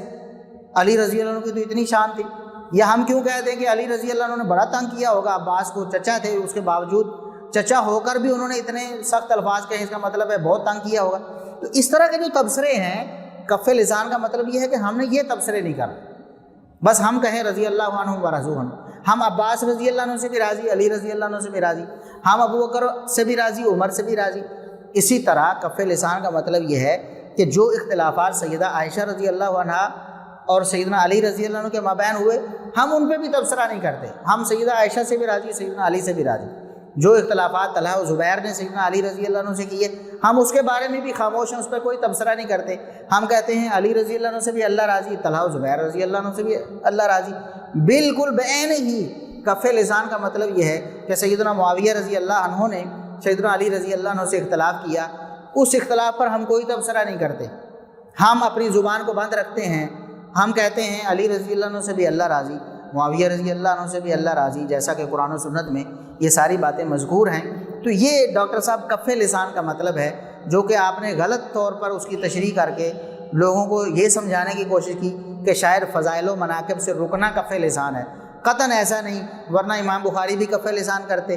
امام ترمذی بھی، امام احمد بن حنبل بھی، صحابہ کرام بھی کف لسان، اور اس کے بعد بھی دوسرے بھی سارے کف لسان کرتے، اور وہ سمجھتے کہ سیدنا علی رضی اللہ عنہ سے چونکہ سیدنا معاویہ رضی اللہ عنہ کا اختلاف ہوا تھا، لہٰذا سیدنا معاویہ کے فضائل بیان کرنا یہ برابر کرنے کے مترادف ہے، یا یہ ہونے نہیں چاہیے، بالکل بین ہونا چاہیے۔ تو ڈاکٹر صاحب یہ آپ کی ساری تھیوری بالکل غلطی پر مبنی ہے۔ سیدنا معاویہ رضی اللہ عنہ کا آپ احترام کرتے ہیں، جیسا کہ آپ کے الفاظ مختلف ویڈیوز میں ہم نے سنے ہیں، بہت اچھی بات ہے، قابل تعریف ہے۔ سیدنا معاویہ رضی اللہ عنہ کا احترام کرنا چاہیے بطور صحابی بھی، اور جو فضائل و مناقب ان کے بیان ہوئے ہیں ان کے بارے میں جو آپ غلطی پر ہیں کہ ان کے فضائل و مناقب بیان کرنا یہ خارجیت یا یہ ناسبیت ہے، یہ بالکل غلط ہے۔ آپ نے کہا کہ ائمہ دین میں سے کسی نے نہیں کیا، اتنے 100 سال کچھ نہیں ہوا، ہم نے وہ حوالے آپ کے سامنے پیش کیے۔ آپ نے بنو امیہ پر ایک الزام لگایا کہ ان کے دور میں سیدنا علی رضی اللہ عنہ کا نام لینے پر بھی بین تھا، وہ ایک حدیث کو آپ نے بالکل غلط طور پر پیش کیا، اس کا ترجمہ ہی غلط کر دیا، ہر اعتبار سے وہ غلط ہے۔ ہم نے مولانا غلام رسول سعیدی بریلوی صاحب کا حوالہ پیش کیا، انہوں نے بھی اس کا ترجمہ وہ نہیں کیا جو آپ کرتے ہیں، وہی ترجمہ جو ہم نے کیا وہ صحیح ہے۔ تو اللہ تبارک و تعالی ہمیں صحابہ کرام رضوان اللہ علیہم اجمعین کے حوالے سے بہت محتاط رہنے کی توفیق عطا فرمائے۔ اور جس طرح ڈاکٹر صاحب آپ بار بار فرماتے ہیں کہ یہ تلوار کی دھار ہے، تو ہمیں غور کرنا چاہیے کہ کہیں اس تلوار کی دھار پہ چلتے ہوئے ہم نے کسی جانب کسی پلڑے میں گر تو نہیں گئے۔ اگر گر گئے ہیں، جس طرح کے ہمیں نظر آ رہا ہے کچھ الفاظ آپ کے ایسے تھے، تو آپ کو چاہیے کہ ان الفاظ کے بارے میں کھلے عام لوگوں کے سامنے یہ حقیقت بیان کر دیں۔ جس طرح آپ کہتے ہیں کہ اس موضوع کو بند ہونا چاہیے، یا مشاجرات صحابہ پہ اس طرح تبصرے نہیں ہونے چاہیے، یا آئندہ آپ ایسی کوئی بات نہیں کریں گے، آپ نے خود کہا بہت اچھی بات ہے، لیکن جو آپ کر چکے ہیں اس کے بارے میں تھوڑی سی وضاحت آپ لوگوں کو دے دیں، تاکہ یہ جو شبہات پیدا ہو رہے ہیں، اور میں نے دیکھا ہے کہ روافظ نے، شیعوں نے ڈاکٹر صاحب کے جو کلپ ہیں وہ چڑھائے ہوئے ہیں کہ معاویہ کی حقیقت دیکھو جی، ایسے ہے جی، معاویہ کے کوئی فضائل بیان نہیں ہونے چاہیے، تو انہوں نے ڈاکٹر صاحب کی ویڈیوز کاٹ کے لگائی ہوئی ہیں۔ تو یہ ایک تاثر جا رہا ہے جو بجا طور پر ایک بندے کے ذہن میں چلا جاتا ہے، تو اس کو ختم کرنے کی ضرورت ہے۔ اللہ تبارک و تعالی ہمیں سب کو صحابہ کرام کا ادب و احترام ملحوظ خاطر رکھنے کی توفیق عطا فرمائے۔ اللہ تبارک و تعالی ہمیں حب صحابہ پر زندہ رکھے، حب اہل بیت پر زندہ رکھے، اسی پر ہماری زندگی بسر ہو، اسی پہ ہماری موت آئے، اور اللہ تبارک و تعالی ہمارا حشر بھی صحابہ کرام اور اہل بیت کے ساتھ کر دے۔ جنت میں بھی اللہ تبارک و تعالی ہمیں صحابہ اور اہل بیت کا ساتھ نصیب فرمائے۔ وآخر دعوانا الحمدللہ رب العالمین۔